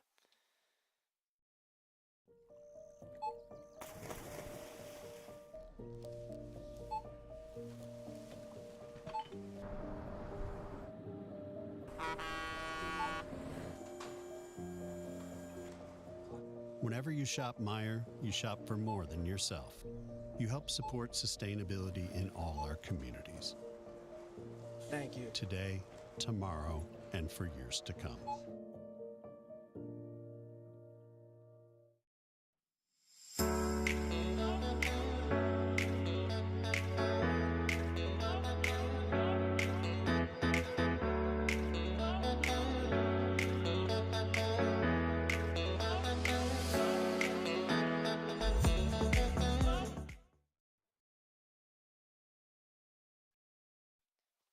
Back for the top of the 6th inning, and Noah Emery is back out on the mound. We only thought he was going a couple innings because he's pitching this weekend, but he hasn't seen the care. As he's back out there for his 6th inning of work. He's been He's been solid so far. He's not normally a guy who goes a whole ton of innings when he's in, but he's into his 6th inning of work. See if he can get through it and maybe save some arms for that State League tournament this weekend in Oshkosh.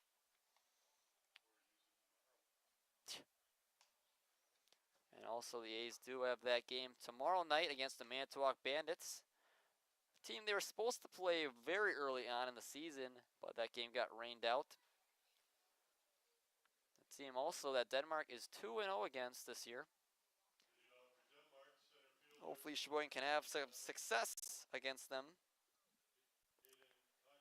as it's 3, 4, and 5 in the Denmark lineup. Hayden Kunkel, Reese Johnson, and Bryce Urbanik, as Kunkel fouls one off the mask of Cal Casper. And the home plate umpire will give him a sec. This has been the part of the lineup that's done the most damage for Denmark. Really, the only part of the lineup that's done any serious damage. They got 3 hits and a walk in their first 2 at-bats combined.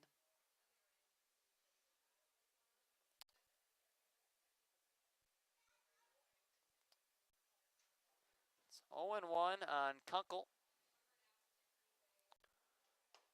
Kunkel takes a strike on that low outside corner. Great spot by Emery.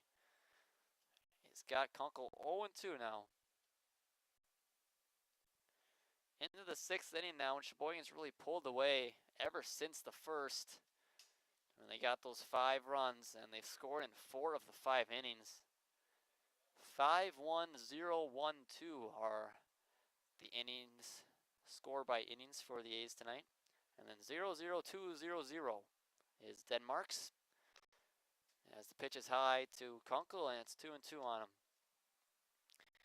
Kunkel is 1 for 2. He's got one of those 3 hits from this middle part of the order tonight from Denmark.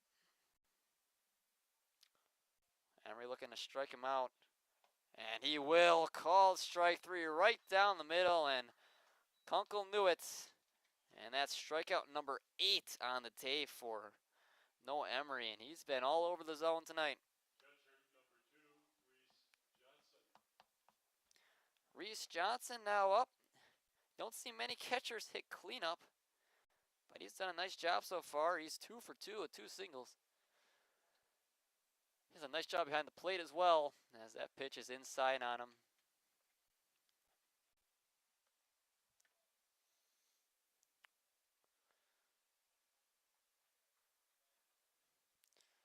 One and 0, and in there for a strike on Johnson. Johnson is the only man that Emery has not retired so far tonight.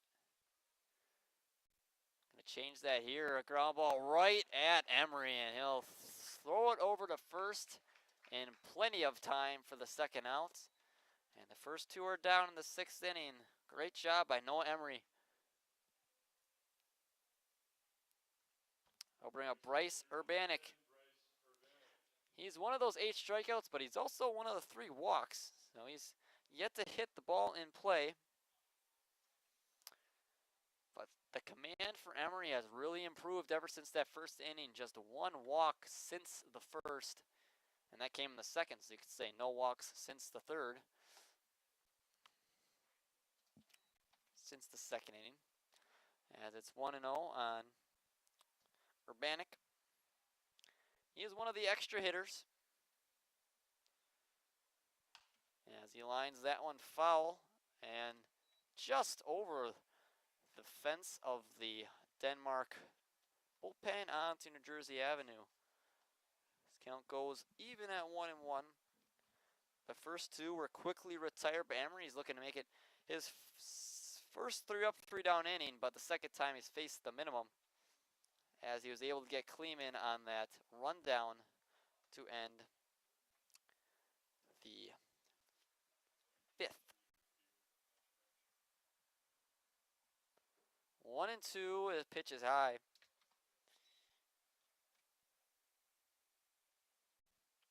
It's even up 2-2 with 2 men out and nobody on base in the 6th inning. And we're looking to keep a strong start going, as that pitch is spiked in there well before the plate as it runs full.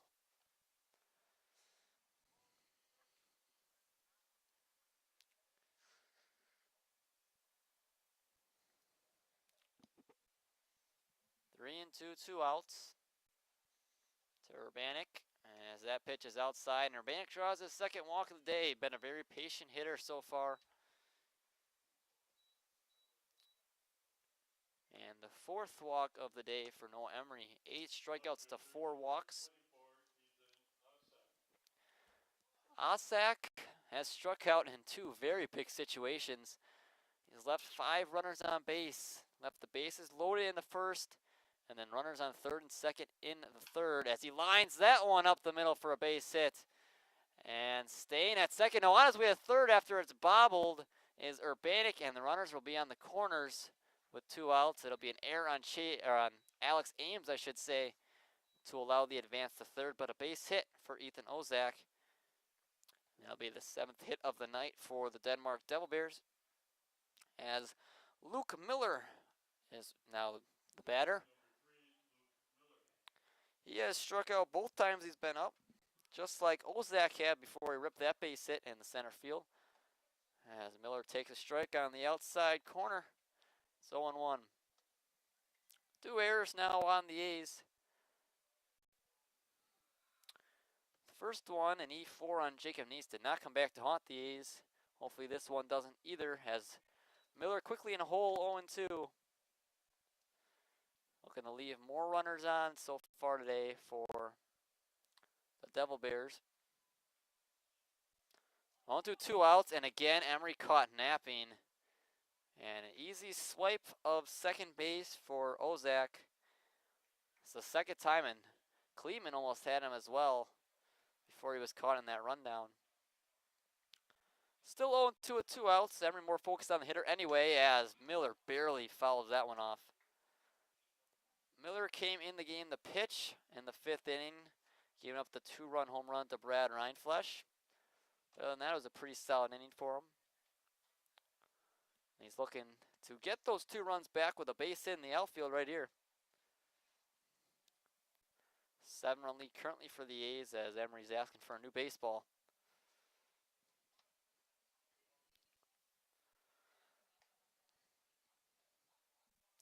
Big at bat here as the A's looking to keep that 10-run rule within reach. Don't want to get more than 3 at this point in time, even though Sheboygan has scored in 4 of the 5 innings. 0-2. Pitch just outside to Miller. We've seen him swing at a couple of those so far. Good pitch selection that time by Emery, as well as the location.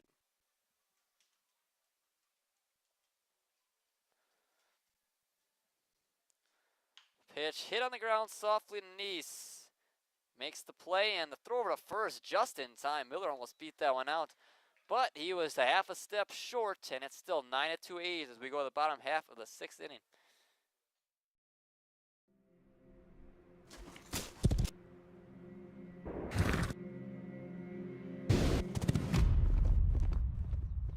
Let me tell you a story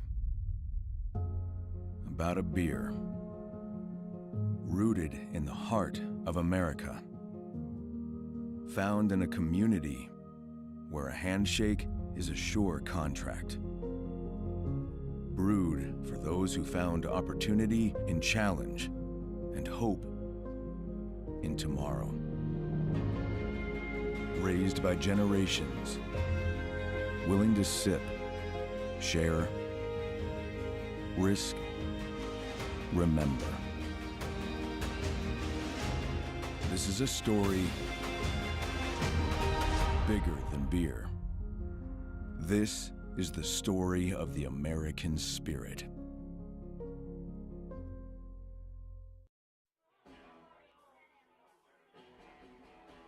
All right, guys, we got teriyaki, honey barbecue, and mild. Enjoy.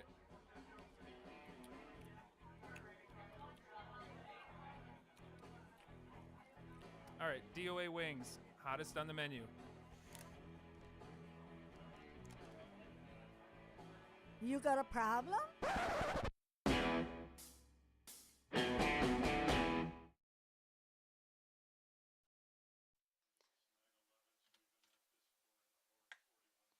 Bottom half of the 6th inning now for Sheboygan. Looks like Riley Palmquist, after being taken out of the game from Nolan Sand, will be the new first base coach for the A's 6th inning. It'll be 2, 3, and 4 to face Luke Miller, who's in his 2nd inning of work. For the Devil Bears, Braden Horn, Harry Stout, and Jacob Neese all have had really great days. All have a hit, and 2 of them, Stout and Neese, have multiple. 6 hits between the 3 of them. And 4 runs. Horn will be the one to lead it off. Leading off for the A's, left fielder, number 38, Braden Horn. His 1 for 3 today is bringing his average down. That's how great of a player he's been for Sheboygan so far this season. UW Milwaukee player. Looking to have a big season for them as well, like his A's teammate John Hadley.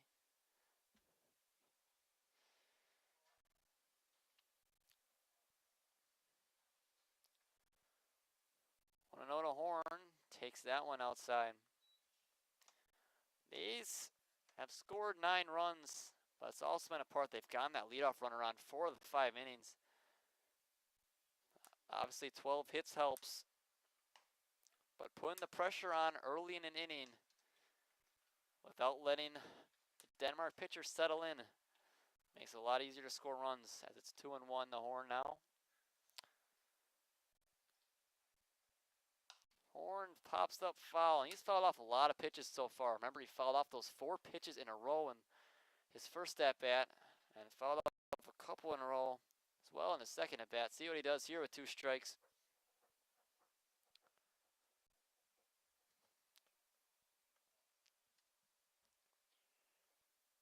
Horn hits one sharply on the ground, with Truba's there and makes the play and throws it over to first in plenty of time to get Braden Horn for the first out of the 6th inning. Last game for Denmark, last time they were here at least, against the A's July 10th. Their defense let them down 6 errors after the 5th inning, and they don't have any errors yet, but they still have given up 9 runs. They gave up 10 runs the last time these two faced off at Wildwood Park, but a completely different story this time around. As Stout takes one way inside for a ball.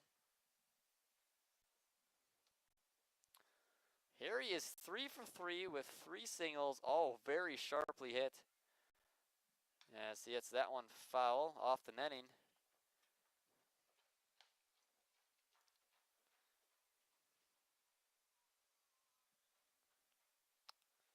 One and one with 1 away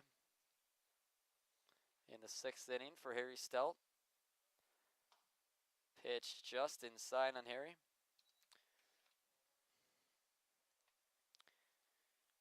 Three hits so far given up by Luke Miller in his 1 1/3 innings. He did get a double play ball out of Alex Ames to end the 5th, as Harry takes a strike on the outside corner. And we've seen him hit very well with 2 strikes today. See if he shortens up that swing and lines another one in the outfield.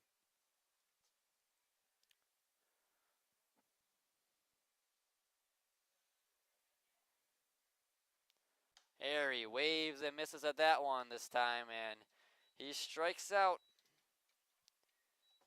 Miller's first strikeout, and the 4th overall on the day for Sheboygan. Make that Miller's 2nd strikeout. He struck out Hudson Wagner last inning. Jacob Neese now the man up. He's 2 for 3. A double and a single in the 1st and 2nd inning. Wave and a miss that time. Heavy hack. First 2 retired for Sheboygan. They have yet to have a 3-up, 3-down inning. Just like Denmark, they did have the minimum faced after Hudson Wagner was thrown out at 2nd after he was hit by a pitch, but no clean innings yet for the Devil Bears. That went inside and just missed him. He ended up at 1 and 1. Sam, the man on deck, he came in for Palmquist in that 5th inning. And he will be the one on deck in his first at bat if Neese can reach. As Neese checks swing, and he did not go around. It's 2 and 1.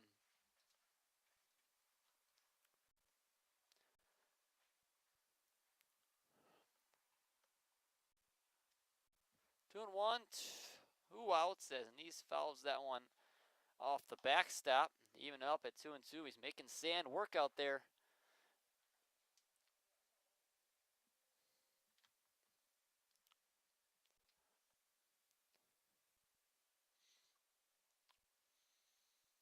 A lot of offense for Sheboygan so far as Nice check swings again. That time he did not go around.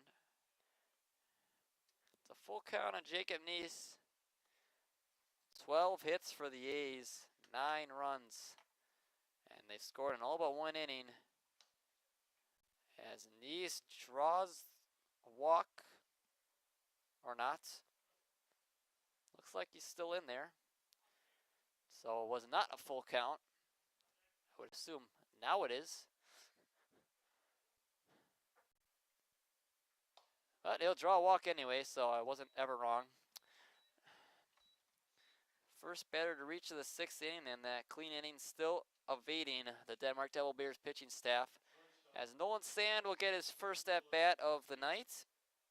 Coming in for Riley Palmquist and playing shortstop. Palmquist exits. He went 2 for 3, a really solid night for him. That RBI single to bring home Harry Stout in the 2nd inning.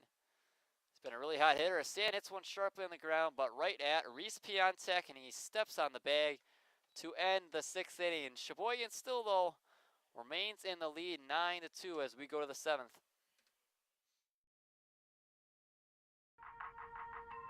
The estimated hold time is now less than 96 minutes.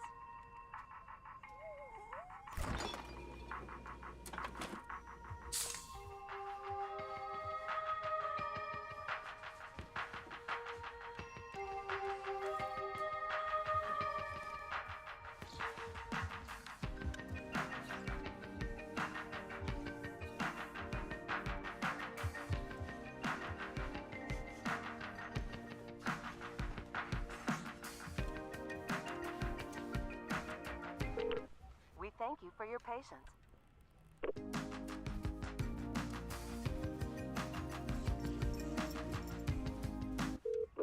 Sorry, are you still there? Yes. Okay, please hold.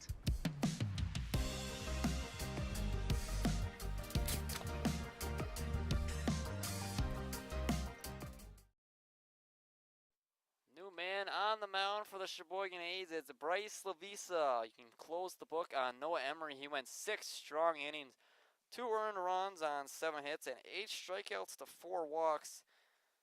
And he left a lot of runners on base,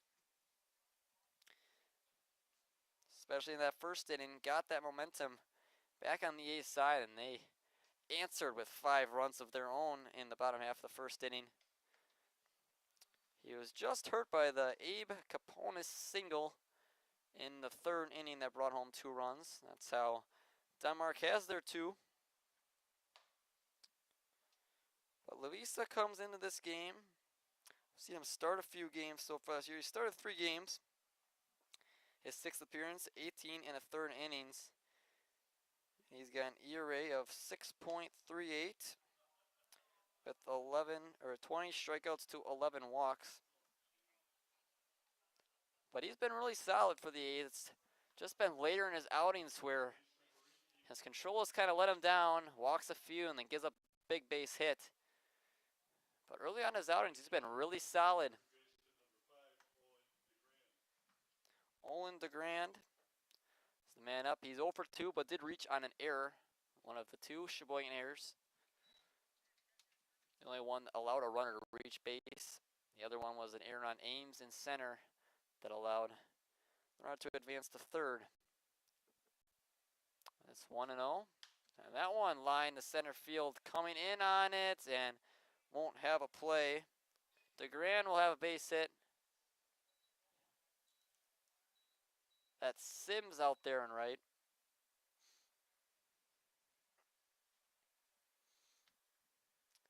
As Denmark leads off the 7th with a single.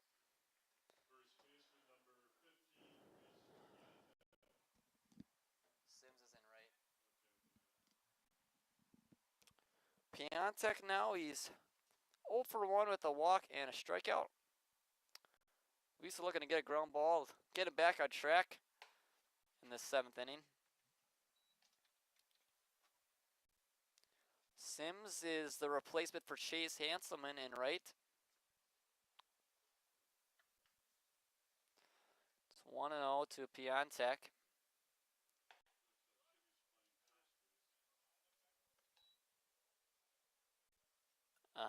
Jamie Jurgensen is the new first baseman. Normally a starter, you have to wonder maybe the lefty on the mound kept him out of the lineup, or maybe just wanted to see Harry Stout get the start at first and Wagner the start at third. So Jurgensen will replace Stout. And it's 2-0 now, as there's a strike in there on Piontek. 2-1. Piontek was the one that broke up the immaculate inning. He had his count 0-2, but ended up drawing a walk in the second inning. As it's a strike that time to Piontek, and the count evened up at 2-2. Subs slowly entering the game around this later part of the game. A's have a 7-run lead, looking to extend it or keep it where it is. In this half is Seelan, the man behind the mound now. Lets that one get past him. Seelan, the catcher. Who's in center, you know?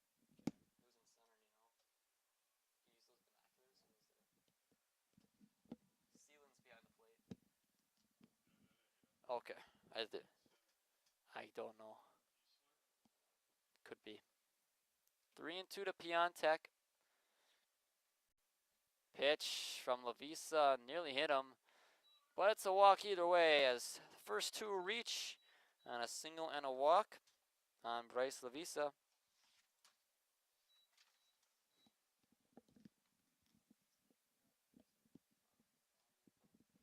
Whatever, doesn't matter. Isaac Dittmer now the batter. He is 0 for 2. One of the few batters in this game for either team to not have reached. Denmark has 8 hits compared to Sheboygan's 12. Sheboygan just has 7 more runs as grounder right at Lavisa looks to just get one. The throw to first is in the right field, and Lavisa rushed that one in. 2 runs will score, and on his way to third is Dittmer, and he'll be in there safely standing.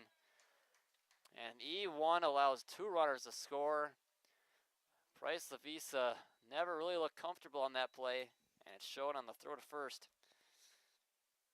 4 runs now for Denmark, and it cuts the Sheboygan lead to 5, 9-4. And a runner on third with nobody out. Just as you thought Sheboygan might have a chance to get the run rule. Now Denmark's trying to inch their way back in this game, as Lavisa's control is getting the better of them right now. Nearly hit Caponis. And Caponis, the 11th man in the order, and you don't want that line to turn over with 2 runners on for Jacob Kleeman, who is 2 for 3 so far. Pitch in there that time from Lavisa, evens up at 1-1.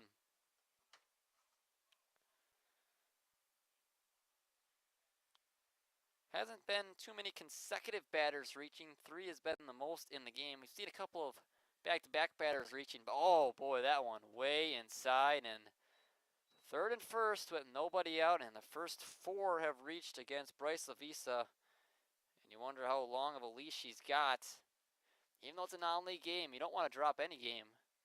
Especially a game you're up by 7 at one point in the 7th inning.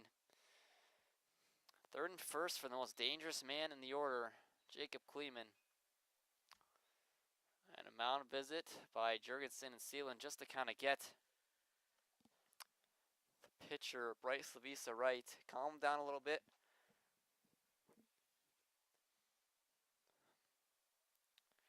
Single walk error hit by pitch. So only 1 hit out of the first 4 to reach.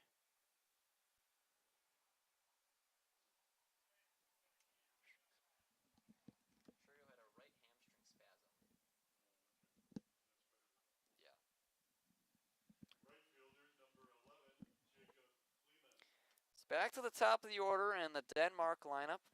Jacob Kleeman, who's done some damage. And this time it's Sheboygan with the errors, as they have 3 of them so far. none of them have come back to bite until this one. The first two did not allow a runner to score, but this one could do a ton of damage in the long run after 2 runs scored. And the runner, Dittmer, who was the hitter, advanced to third on the air as that went into deep right field. As it's 1-0 on Kleeman. Pitch in there for a strike.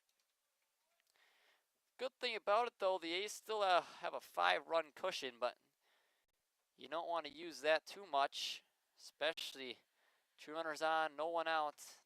Denmark has left a lot on today, but eventually they're going to break through, you'd have to think. They have so far in the 7th inning. The runner on the move to second, and the throw down from Seelan is not even close, and the throw to home got him.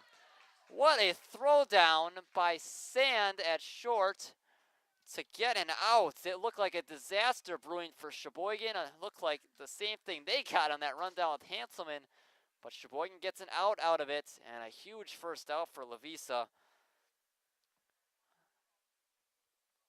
Advancing the second is Caponis, but they got Dittmer at home.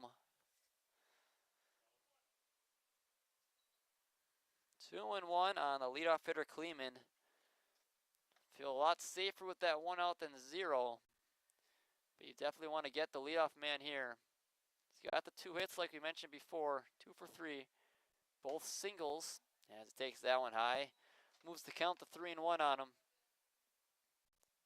Sheboygan looking to keep the score where it is at 9-4. 2 runs already in the 7th inning on an error by Bryce Lavisa. Not a great throw on a ground ball right to him. Allowed 2 runners to score, and Dittmer, who just got thrown out of home to advance to third. That one way inside, and strike zone's been hard to find for Bryce Lavisa early on in this appearance. All 5 have reached, but he did get an out on the caught stealing of home as Tim Moyer is out to do a quick chat with Bryce Lavisa. As 2 runners will be on with 1 out. Denmark is threatening.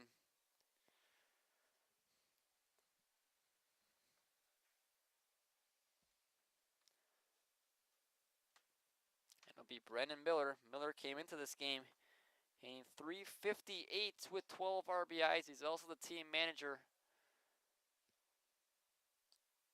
Looking to keep his team close. Remember, Denmark beat the Sheboygan team last night on a suicide squeeze to walk off the game with the bases loaded and 2 strikes in the 9th inning. Albeit Sheboygan didn't have the same roster they brought with them today. A win is a win. Final score was 4-3 in that one. Sheboygan this time has got 9 runs. Denmark threatening. Brennan Miller shows bunt, pulls it back, and both runners will advance. Another time Denmark's base running catches Sheboygan napping. And 2 runners in scoring position now for the Devil Bears. 3rd time now they've caught Wagner coming from the 3rd, or caught the pitcher napping. It's 0-1, the bunt popped up foul and off the net, right by the A's dugout. And now in a hole, 0-2, Brendan Miller. Don't want to give him a pitch to hit, have him chase one, but Lavisa's control hasn't been great so far in this outing. He's yet to retire a man at the plate. 0-2. Miller hits one on the ground to Ames, and it gets by him. 1 run will score on his way home. Cleveland, the throw home is going to be late, and advancing the second is Miller. And another disastrous play by the Sheboygan defense. And a 4 spot in the 7th inning, just as it looked like the A's had this game in hand. It's now just a 3-run game. Go as a base hit, but definitely a play Ames will tell you you should have made. And another runner reaches, and another runner in scoring position on the throw. And Hayden Kunkel's no pushover of a hitter either. He's 1 for 3 so far. He's got pretty good statistics coming into this one as he takes one right down the middle. Lavisa looked to just get Tim Moyer a couple innings, or maybe just even 1. And he's making that look very difficult. He's lucky to even have one out on a great throw by Ames to get Dittmer at home. Pretty great tag by Seelan behind the plate as well. So it's 0-2 again to Kunkel. Not the part of the order you want to be messing around with if you're Bryce Lavisa right now. 9 hits now for the Devil Bears. The 0-2 pitch to Kunkel. Big one coming. Swung on and missed, and a huge strikeout from Bryce Lavisa to finally get a batter himself for the second out. Reese Johnson now, and he's done his fair share of damage so far.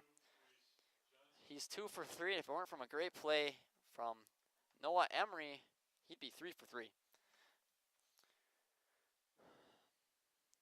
Script has kind of flipped in the 7th inning, and Sheboygan's the team whose defense has really let him down. 3 errors. That one hit on the ground, softly to short. Sand misses it. Goes right under his glove, and another mishap defensively for Sheboygan. And then I'll go down as their 4th error. It's literally a tale of 2 games for Sheboygan, just as it was the first time these two met, where Denmark looked to be the team in control, and all of a sudden, defensive mistakes really let them down. It's been the same thing, but the other way around for Sheboygan, the second time these two have met up. Worst part about it, they really don't have their A defense in right now either. A lot of subs in there. 2 outs, and Bryce Urbanek, another dangerous hitter. And fakes going to second was Johnson, but taking a ball anyway is Urbanek. Urbanek has yet to hit a ball in play. He's got 2 walks and a strikeout, so he's officially 0 for 1. Just like Reese Piontek, who also has 2 walks and a strikeout, as that one inside. And Urbanek serves as the tying run. Never thought you'd say that in the 6th inning of this game. And the go-ahead run's on deck. And it's already a 2-0 hole to Urbanek. Pitch from Lavisa on the move and in there. And the throw gets by, and a run will score easily. Just a circus of an inning for the A's, and a 5 spot now for Denmark. And it's 9-7 in this game.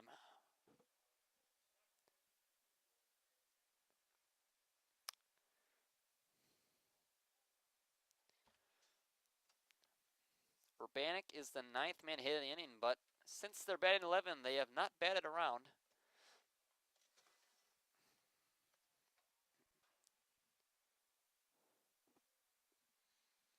Urbanek's still in there. Guess if you're Lavisa, you might as well just get Ovzak to the plate. He's left so many runners on base so far tonight. Figure he could do it again.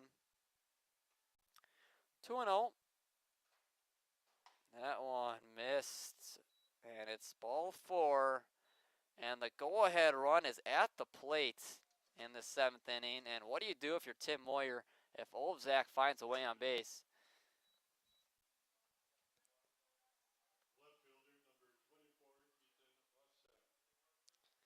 Ovzak has been the rally killer so far today for Denmark, as that pitch is low, but Lavisa just cannot find the zone.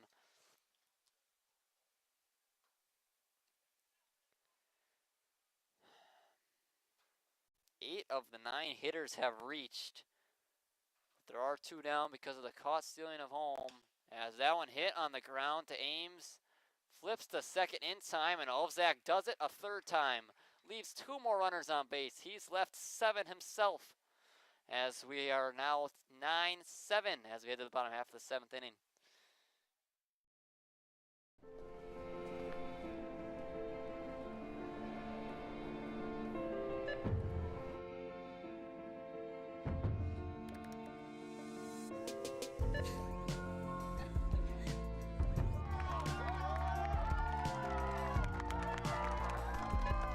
Whenever you shop Meijer, you help support programs like Boys and Girls Clubs and Girls Who Code that show kids they can dream anything and do even more.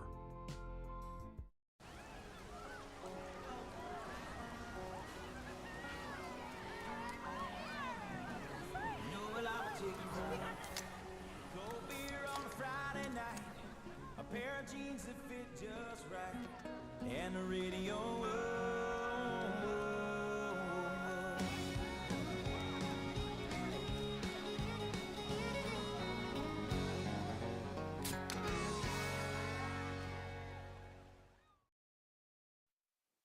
Back for the bottom of the 7th inning. It's a whole new ball game after a 5 spot by the Denmark Devil Bears. You got a 14, Bill? You got a 14?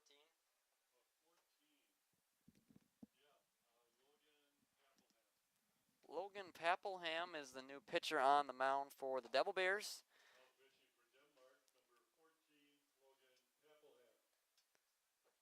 Looking to keep this score where it is and not allow Sheboygan to grow the lead. A game that was so out of hand, Sheboygan was looking at run ruling as they were just 3 runs away, up 7 going into the 7th inning, but a 5 spot by Denmark on 3 Sheboygan errors makes this game now 9-7.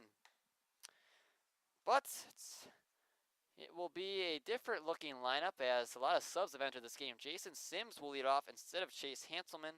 Hudson Wagner and then Brad Reinflesch are the 3 due up for Sheboygan in the 7th. Sims has been a guy who's really caught fire after he started off the year really slowly. His average is under 65 at 63, and now it's up to 226. Been a really hot hitter in the Sheboygan lineup. Hasn't seen a whole ton of consistent playing time. Man out of Albuquerque, New Mexico, along with former A now, Gus Walker. Both of them did attend Marion.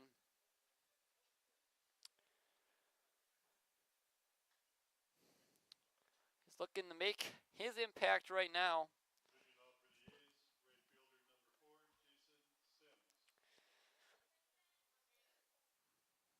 We also saw that Harry Stelt is out of this game. Jimmy Jurgensen took over for him at first base. And Alex Ames moved into the infield. He's playing second, and we assume it was Calvin Kiesler, the man out in center. 1-0 to Sims is taken inside 2-0. That would eliminate Jacob Neese from this ball game. And then Emmett Seelan also came in for Cal Casper at catcher.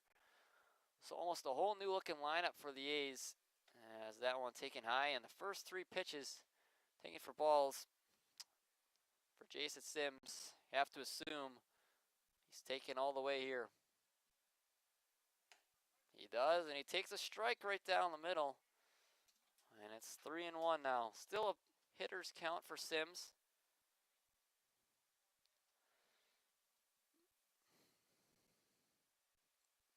Pitch, good breaking ball that time. Buckled the knees of Sims. The count runs full. You'd have to think a new pitcher would be out on the mound for Sheboygan after Levisa's 7th.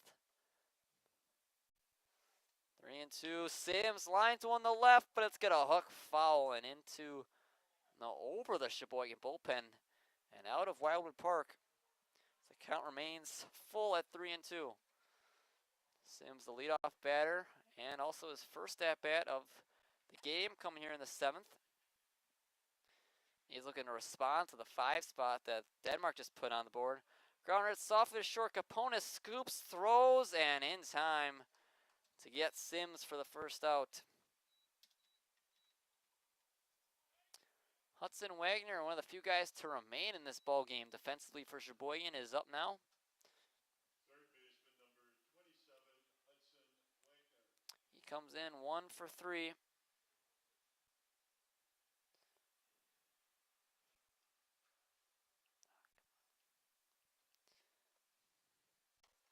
Pitch, strike on the outside part of the plate. 0-1 on Wagner. Wagner singled, got hit, and then struck out. He also got a caught stealing in there as it takes that one high.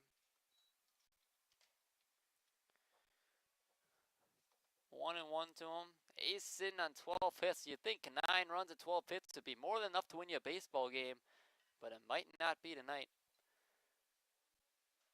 And that one, a strike. Zone has opened up a little bit in the 7th inning for home plate umpire, and it counts 1-2 now on Wagner. New man on the mound, Papelham. Retired the first batter, Sims, as Wagner hits one in the shallow right field, and Kleeman's there to make the catch. He was playing very shallow, not expecting an opposite field hit from Wagner, and it was hit right to him for the second out. Bring up the man who's done big power damage so far. The only home run in the game comes at the hands of Brad Rhineflesh, and he hit it way out of here. Give the A's at the time a 9-2 lead. That lead has evaporated to 9-7 in the 7th inning. Sealing the man on deck, that'd be his first step out of the game, and his first at bat at Wildwood Park. We don't know if he's played an away game at this point, but he is not taking an at bat here as Rhineflesh takes one high. He hasn't been at many games, and he's also been a part of a really good catching group that the A's brought in. 4 new catchers, stealing one of them, but Lash has definitely been the standout. Casper's been really good defensively in his time this year, and he saw that tonight. Made a lot of nice blocks for Noah Emery. He's been good all year. And Witek, obviously the other catcher, and Wagner's seen some time as well, but he's been mostly an infielder, utility player. Sealand's the last one as Rhineflesh hits it softly on the infield. Piontek under it and makes the catch to retire the side, and the A's go 3 up, 3 down, and all the momentum is on the side of the Devil Bears as we go to the 8th.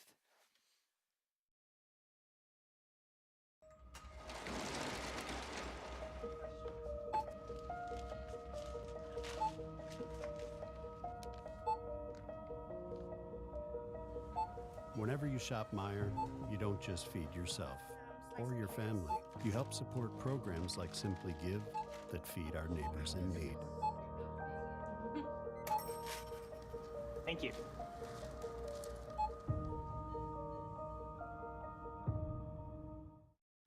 I grew up working in my family's supper clubs. This is where it started with us as far as the fish that we serve at Culver's today.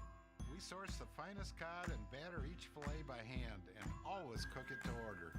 That beautiful golden brown color and flaky on the inside. The fish fry is a Midwest tradition. It's about families coming together. I love bringing this tradition to guests everywhere. Mom and Dad would be proud. Welcome to Delicious. Wingism number 1, the Flavor Saver.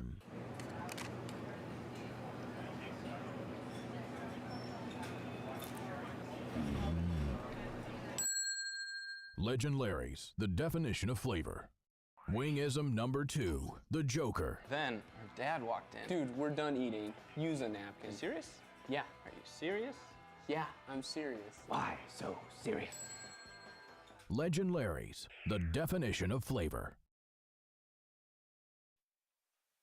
Back for the top of the 8th inning, and a new pitcher, and a man that has never pitched, at least this year for Sheboygan, Chase Hanselman. Normally finds himself in the outfield as a new man on the mound, and he's looking to hold on to this 2-run lead. The third pitcher used by Tim Moyer tonight. In that game last night where the Devil Bears walked it off, it was Jacob Neese on the mound. So towards the end of these games, Moyer's gone with unusual pitchers, giving everyone a chance. See if Hanselman can throw a scoreless inning, and maybe even 2 if he decides to let him go back out there for the 9th.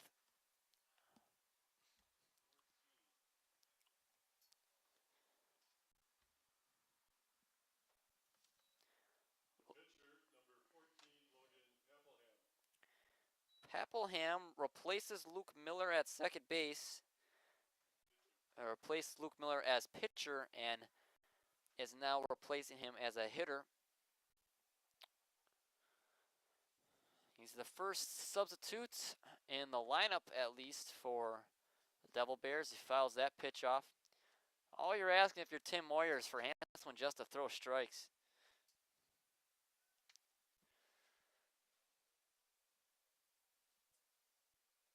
The 0-1 pitch is low and in the dirt, and the count is even at 1-1. What's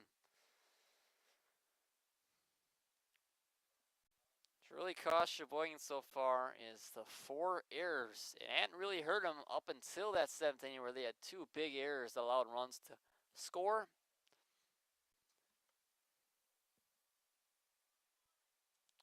That one hit on the ground, Sand scoops and throws over Jurgensen in time for the first out. Much better start to the 8th than the 7th, as the first 6 reached in the 7th. Different story in the 8th. Owen DeGrand, the third baseman, is up now. 1 down in this 8th inning. DeGrand takes a ball. Missed somewhere on that high outside part of the plate, but home plate umpire calls it a ball. Next pitch from Hanselman is hit softly off the netting, foul. Counts even at 1-1. DeGrand is 1 for 3, but he's been on base twice. He reached on an error in the 4th.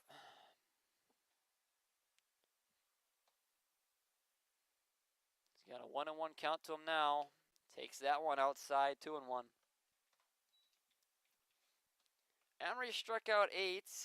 Lavisa got 1. And Hanselman's all he's got is a ground out in the 1 batter he's faced. So 9 total strikeouts for Sheboygan. As a wave and a miss that time by DeGrand. And it's even up at 2-2. Unlike the 6 errors the Devil Bears had the last time I was teaming up, they have 0 this time around. But still a lot more solid contact, but they still find themselves in this game after a late rally in the 7th. As that pitch is high and the count runs full, and Hanselman looking to keep DeGrand off the bases at any cost right now.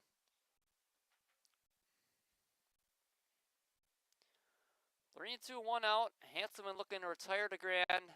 That pitch is low and he walked him.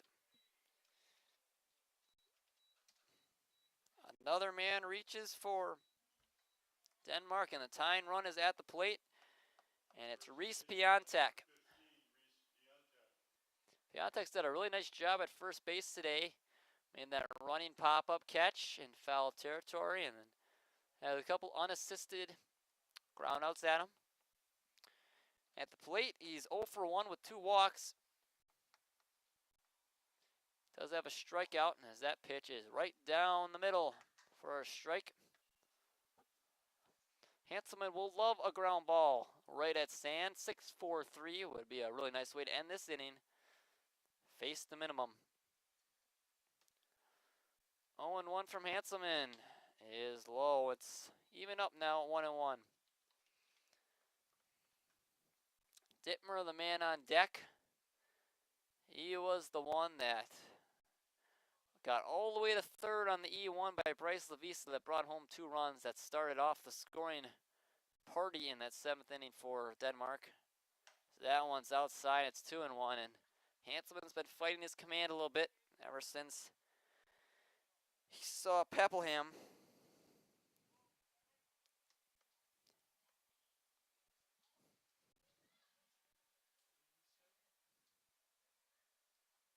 Two and one from Hanselman is high. It's 3-1. He's in danger of putting a runner in scoring position and the go-ahead run at the plate.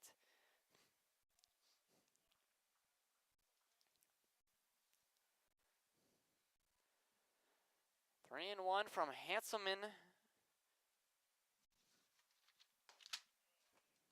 That one's a strike.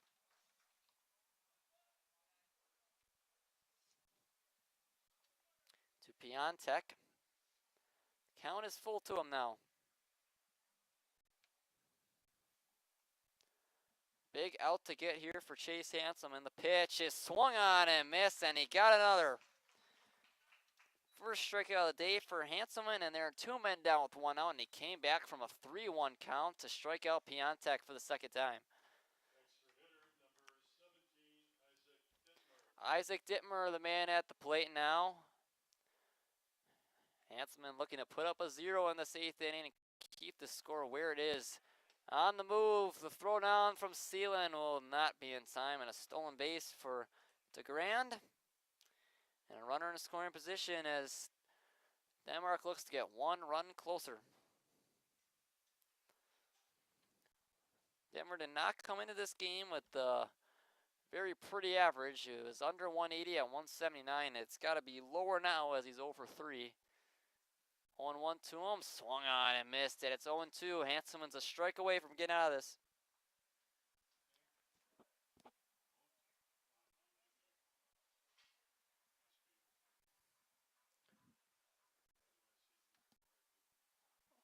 To Dittmer. 2 men out. In this 8th inning. Hit in the air, shallow center. Kiesler coming in. And over is Sims, and he makes the play to retire the side. And a 0 put up by Chase Hanselman. The A's are 3 outs away from holding on to win this one. But till then, it's 9-7 as we go to the bottom half of the 8th inning.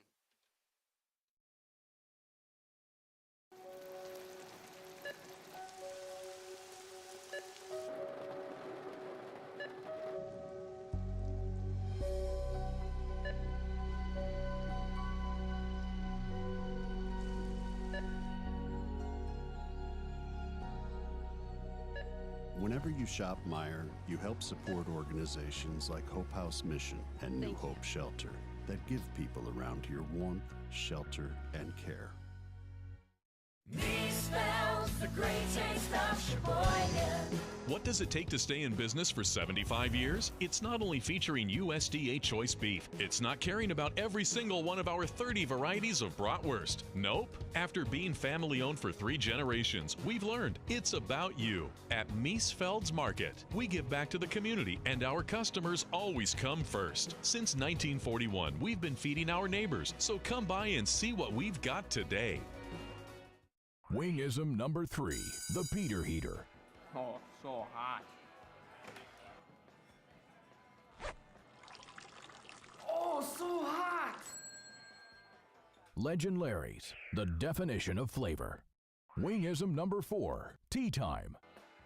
What are you, having tea with the queen? Emmett Seelan making his first at-bats as a Sheboygan A at Wildwood Park at least to begin this bottom half of the 8th inning. Papelham still the one on the mound for Denmark.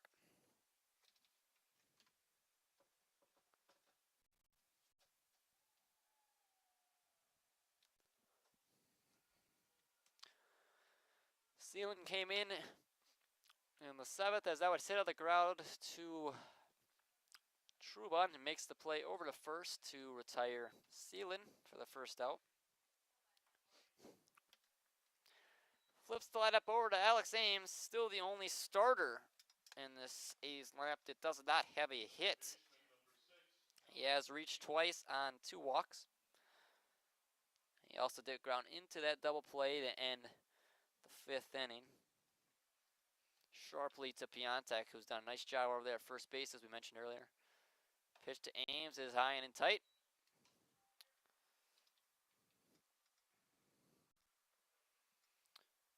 Ames has been a really solid hitter all year for Sheboygan.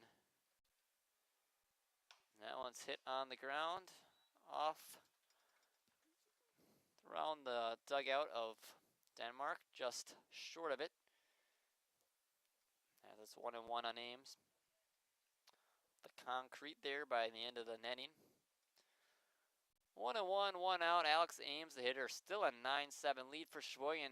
They got 3 more defensive outs to hold on and win this one as Ames takes a strike, moves to 1-2.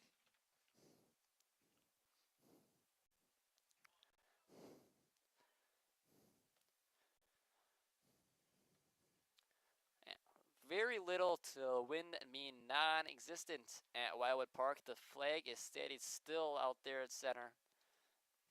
And it has basically since the 3rd inning. And there's very slight wind going out to left, but it has died down to almost minimal. By the time we've reached the 8th. 2-2. 1 out to Alex Ames. Pitch is outside and the count has run full.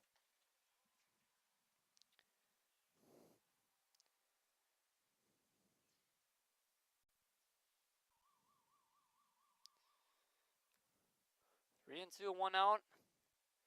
Pitch for Ames is hit on the ground to Kaponis. The throw over to first is in time, but dropped on the pick by Piatek, and Ames reaches. Only thing left to decide if it was a hit or an error. And it'll go as an E6 on Abe Kaponis. Ames still missing out on that hit party. First error of the day for the Devil Bears defense. Sean Gavin, new man at the plate for Braden Horn. He's probably been out and left for a while, but we haven't seen him get any work out there. As Hudson Wagner, Alex Ames, and Brad Reinflesh, the only three that remain in the game, and Wagner and Ames, the only two that remain in defensively. And even bring it down even slimmer, Wagner, the only one that has remained at his position the entire game. It's 1-1 to Gavin. We saw Gavin hit a home run last time he hit at Wildwood Park against the Chicago Clout in his first day as an A's batter. He roped one out over the left field fence. Takes that one low. The A's are looking for some insurance. Give Handsome a little bit of a cushion if he's the one that comes back out there for the 9th. It's 3-1 on Gavin. Runner on first, it's Ames. Reached on an error by Abe Kaponis as Gavin takes a great breaking ball that time from Papelham right down the middle. Buckled him a little bit, and the count is full. 1 down, 3-2. 9-7 A's. Bottom of the 8th inning as Gavin takes the ball low and he draws a walk. Welcome to the game, Sean Gavin. First at bat reaches on a walk, and the A's have 2 runners on without the benefit of a hit or a ball to the outfield. As Jimmy Jurgensen, another A to get his first at bat of the day, places Harry Stout, who went 3 for 4. 3 singles. Pitch to Jurgensen is a heavy swing and a miss. And Calvin Kiesler was that man in center field. He's on deck. That would replace Jacob Neese if he gets to the plate. 0-1 to Jurgensen, as swung on and missed again. Like Ames is trying to test Papelham, kind of what Denmark has done Sheboygan all night, taking an extra base, catching the pitcher napping. 0-2 on Jurgensen. 2 runners on, 1 out. The A's have a 2-run lead, and Ames caught a rundown, but they're not going to get him. Ames had an idea, and he went for it, and he was not turned around no matter what. Darted his way to third and got in there safely. And 2 runners on the corners. With 1 out and a big RBI chance now for Jurgensen. Only problem is he's in an 0-2 hole. Jurgensen swings and misses, and a 3-pitch strikeout for Jimmy. And then I'll bring up Calvin Kiesler.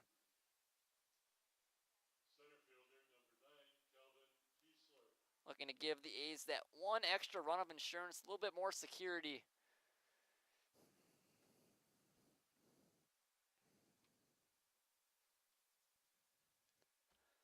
Pitch to Kiesler is a strike on the high and outside part of the plate, just in the corner of that strike zone.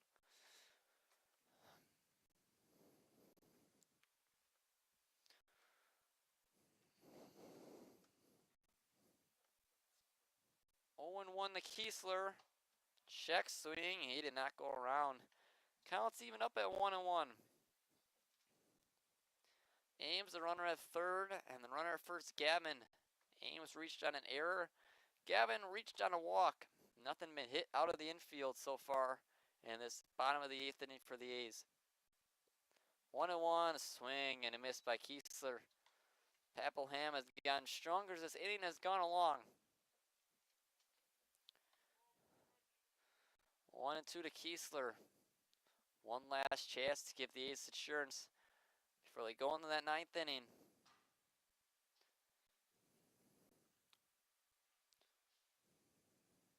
Kiesler lines one to center field. Kunkel on the run. He's not going to get to it. And it gets past him. Gavin on his way to third. On his way to second is Kiesler. Gavin's on his way home. The throw in will be high. And Gavin will score. It's over the head of Johnson. And Kiesler's on his way to third. And he won't test Johnson. Huge base hit for Calvin Kiesler. Brings in 2 on the air. 11-7 A's. What a play by Calvin Kiesler. Needed a base hit, get the extra run of insurance, and he gave him 2. Nolan Sand now at the plate. That's a couple times now. Kunkel hasn't been able to get to a ball, and he's just kind of let it go right past him. Didn't hurt him the first time. Harry Stett was the man who hit it to him, but with Calvin Kiesler's speed, did a lot more damage. Sand now the runner at the plate. Or the batter at the plate, I should say. Takes a strike. Sand grounded out to Piontek his first time up. Looking to give the A's even more insurance in this 8th inning. And takes another strike. Good breaking ball that time. Had Sand fooled. It's 0-2 now to him.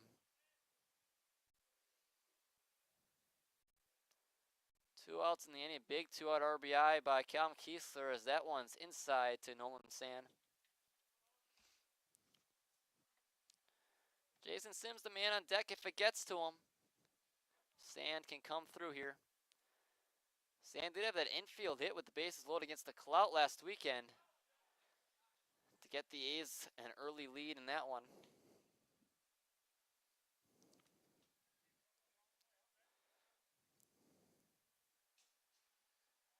One and two, 2 outs. Sand the man at the plate. Kiesler is the runner at third. That one. An emergency swing by Sand and hit foul. Sand stays alive. Big response by Sheboygan. Hopefully not another 5 spot on the way from Denmark. Otherwise that'd be serious trouble. Other than the 2 innings, the 3rd and the 7th, Ace pitch has been really good tonight as Sand fouls another one off. Turned into a really great at-bat for Nolan Sand. Fouled off a lot of tough pitches. Sand not a guy who gets a ton of at-bats. When he does, he's done a nice job. Doesn't hit the ball too hard, but he's got great speed and he can leg out anything on the infield.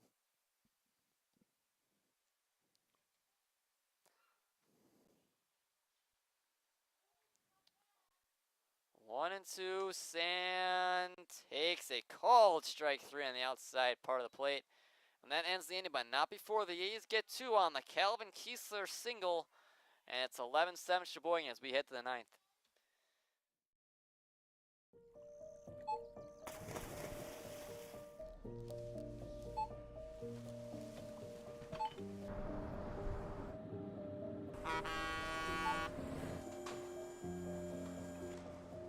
Whenever you shop Meijer, you shop for more than yourself. You help support sustainability in all our communities. Thank you. Today, tomorrow, and for years to come.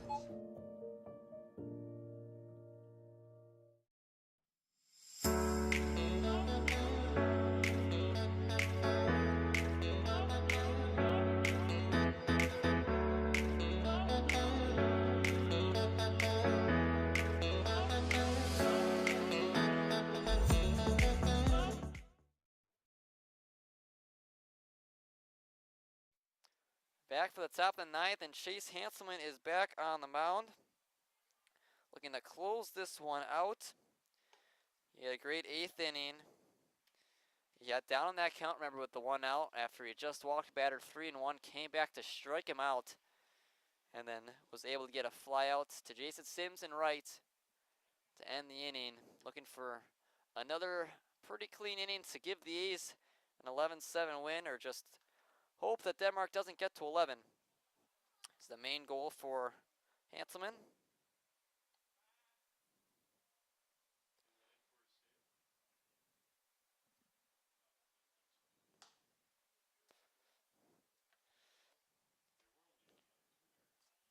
Oh.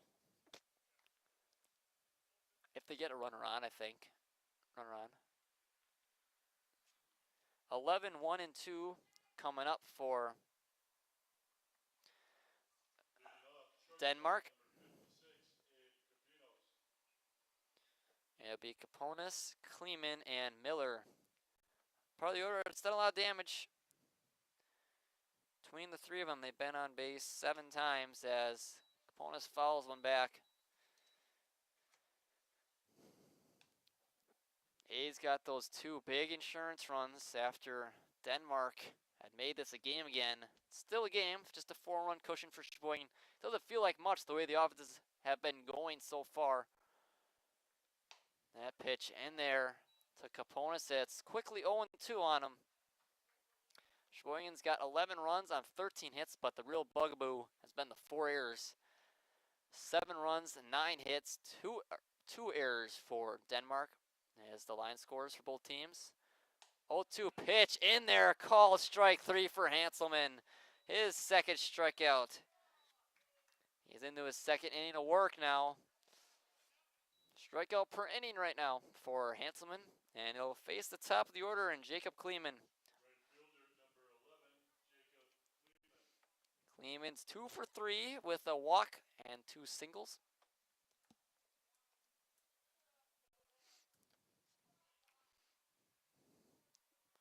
Only time he's been retired was to lead off the game. He flew out to left, Brainhorn at the time. Now it's Gavin out there in left. So he takes the first pitch high for ball 1. 7 runs for Denmark, and they've only scored in 2 innings compared to the 11 runs for Sheboygan. They've scored in 5. That one in there for a strike, evens it up at 1-1. Singles across the board, number 11 at the plate, and a 1-1 count with 1 out. A's have 11 runs if you want to add on to that. Pitch from Hanselman. Hit on the ground sharply to Ames at second. The throw is way high, but Jurgensen able to make the tag to retire Kleeman. Dangerous territory for Ames. Again, normally a really sure-handed second baseman. Has not been himself since he's moved over there tonight. He's got 2 errors, one of them coming in center, and then the other one at second base in that disastrous 7th inning for Sheboygan. But the A's are now just 1 run away, or 1 out away, I should say, from completing this win.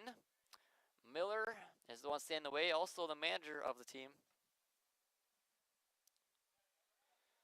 1-0, 2 outs. Brennan Miller, the man at the plate. The last hope for the Devil Bears offense.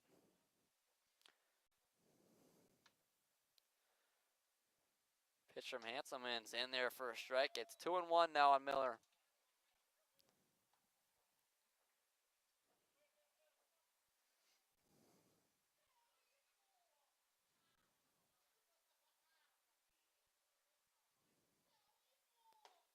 That one is low, and it's 3-1 now.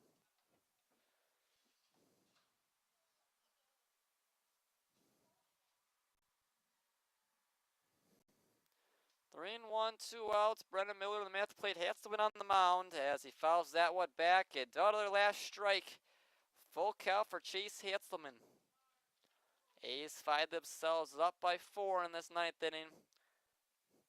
Been a roller coaster of a game. A's look to be in control. Denmark had a little bit of a comeback, cut it to 2 before Sheboygan got 2 more insurance runs. And now they find themselves 1 strike away from finishing them off.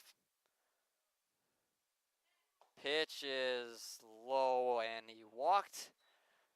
Miller, or should I say Watruba, came in for Miller. as he is the runner at first. I didn't notice it either. Kunkel, the man at the plate. Kunkel is 1 for 4 with 2 strikeouts. Both those strikeouts coming in his last 2 at bats. Pitch from Hanselman is high. Hanselman retired the first 2 in the inning on a strikeout and a ground out to second before walking Watruba. As that one check swing, but it was high and he didn't go around, so it's 2-0. And all of a sudden, the command's kind of falling apart for Hanselman.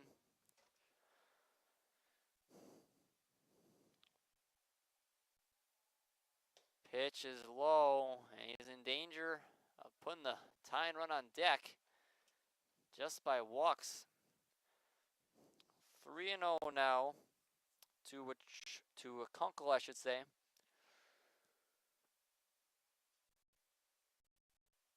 Pitch is in there for a strike, just in there on that corner of the zone.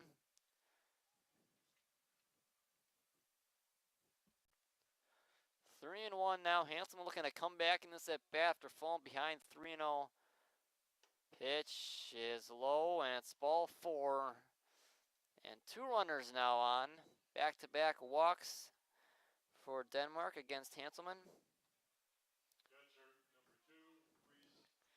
Again, a dangerous part of the order.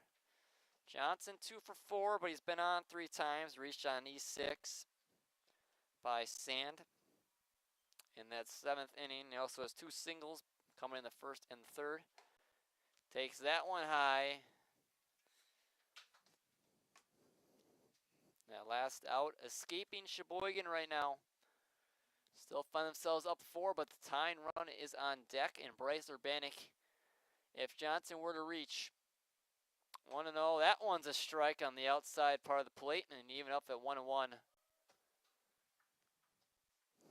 Urbanik on deck has walked 3 times, so it's not good news for what Hanselman's done so far this inning. 1-1 to Johnson. Johnson hits one foul, and again, down to the last strike for the Devil Bears.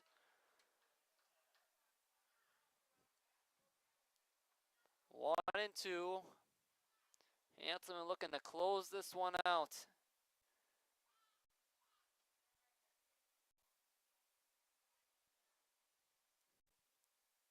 The pitch is lined right to Sand. He'll step on the bag, and he'll get the final out and to retire Kunkel, and that ends the game. Sheboygan wins 11-7, and they improve to 31-20 on the season. And they'll have tomorrow. They'll play tomorrow against the Manitowoc Bandits. That'll be here at Wildwood Park before they play the Wisconsin State League tournament over the weekend, and then the New Bowl Championship, which game 1 will be home on Wednesday, August 5th. But it's been a great game for Sheboygan. They pulled out to a really early lead and got up to 9-2 before Denmark bounced back and got 5 in the 7th inning before Sheboygan was able to answer again with 2 insurance runs in the 8th to win 11-7. But until then, our next broadcast, like I mentioned, Manitowoc Bandits tomorrow, Wednesday, July 30th. But until then, we'll see you next time. I'm Lucas Schulze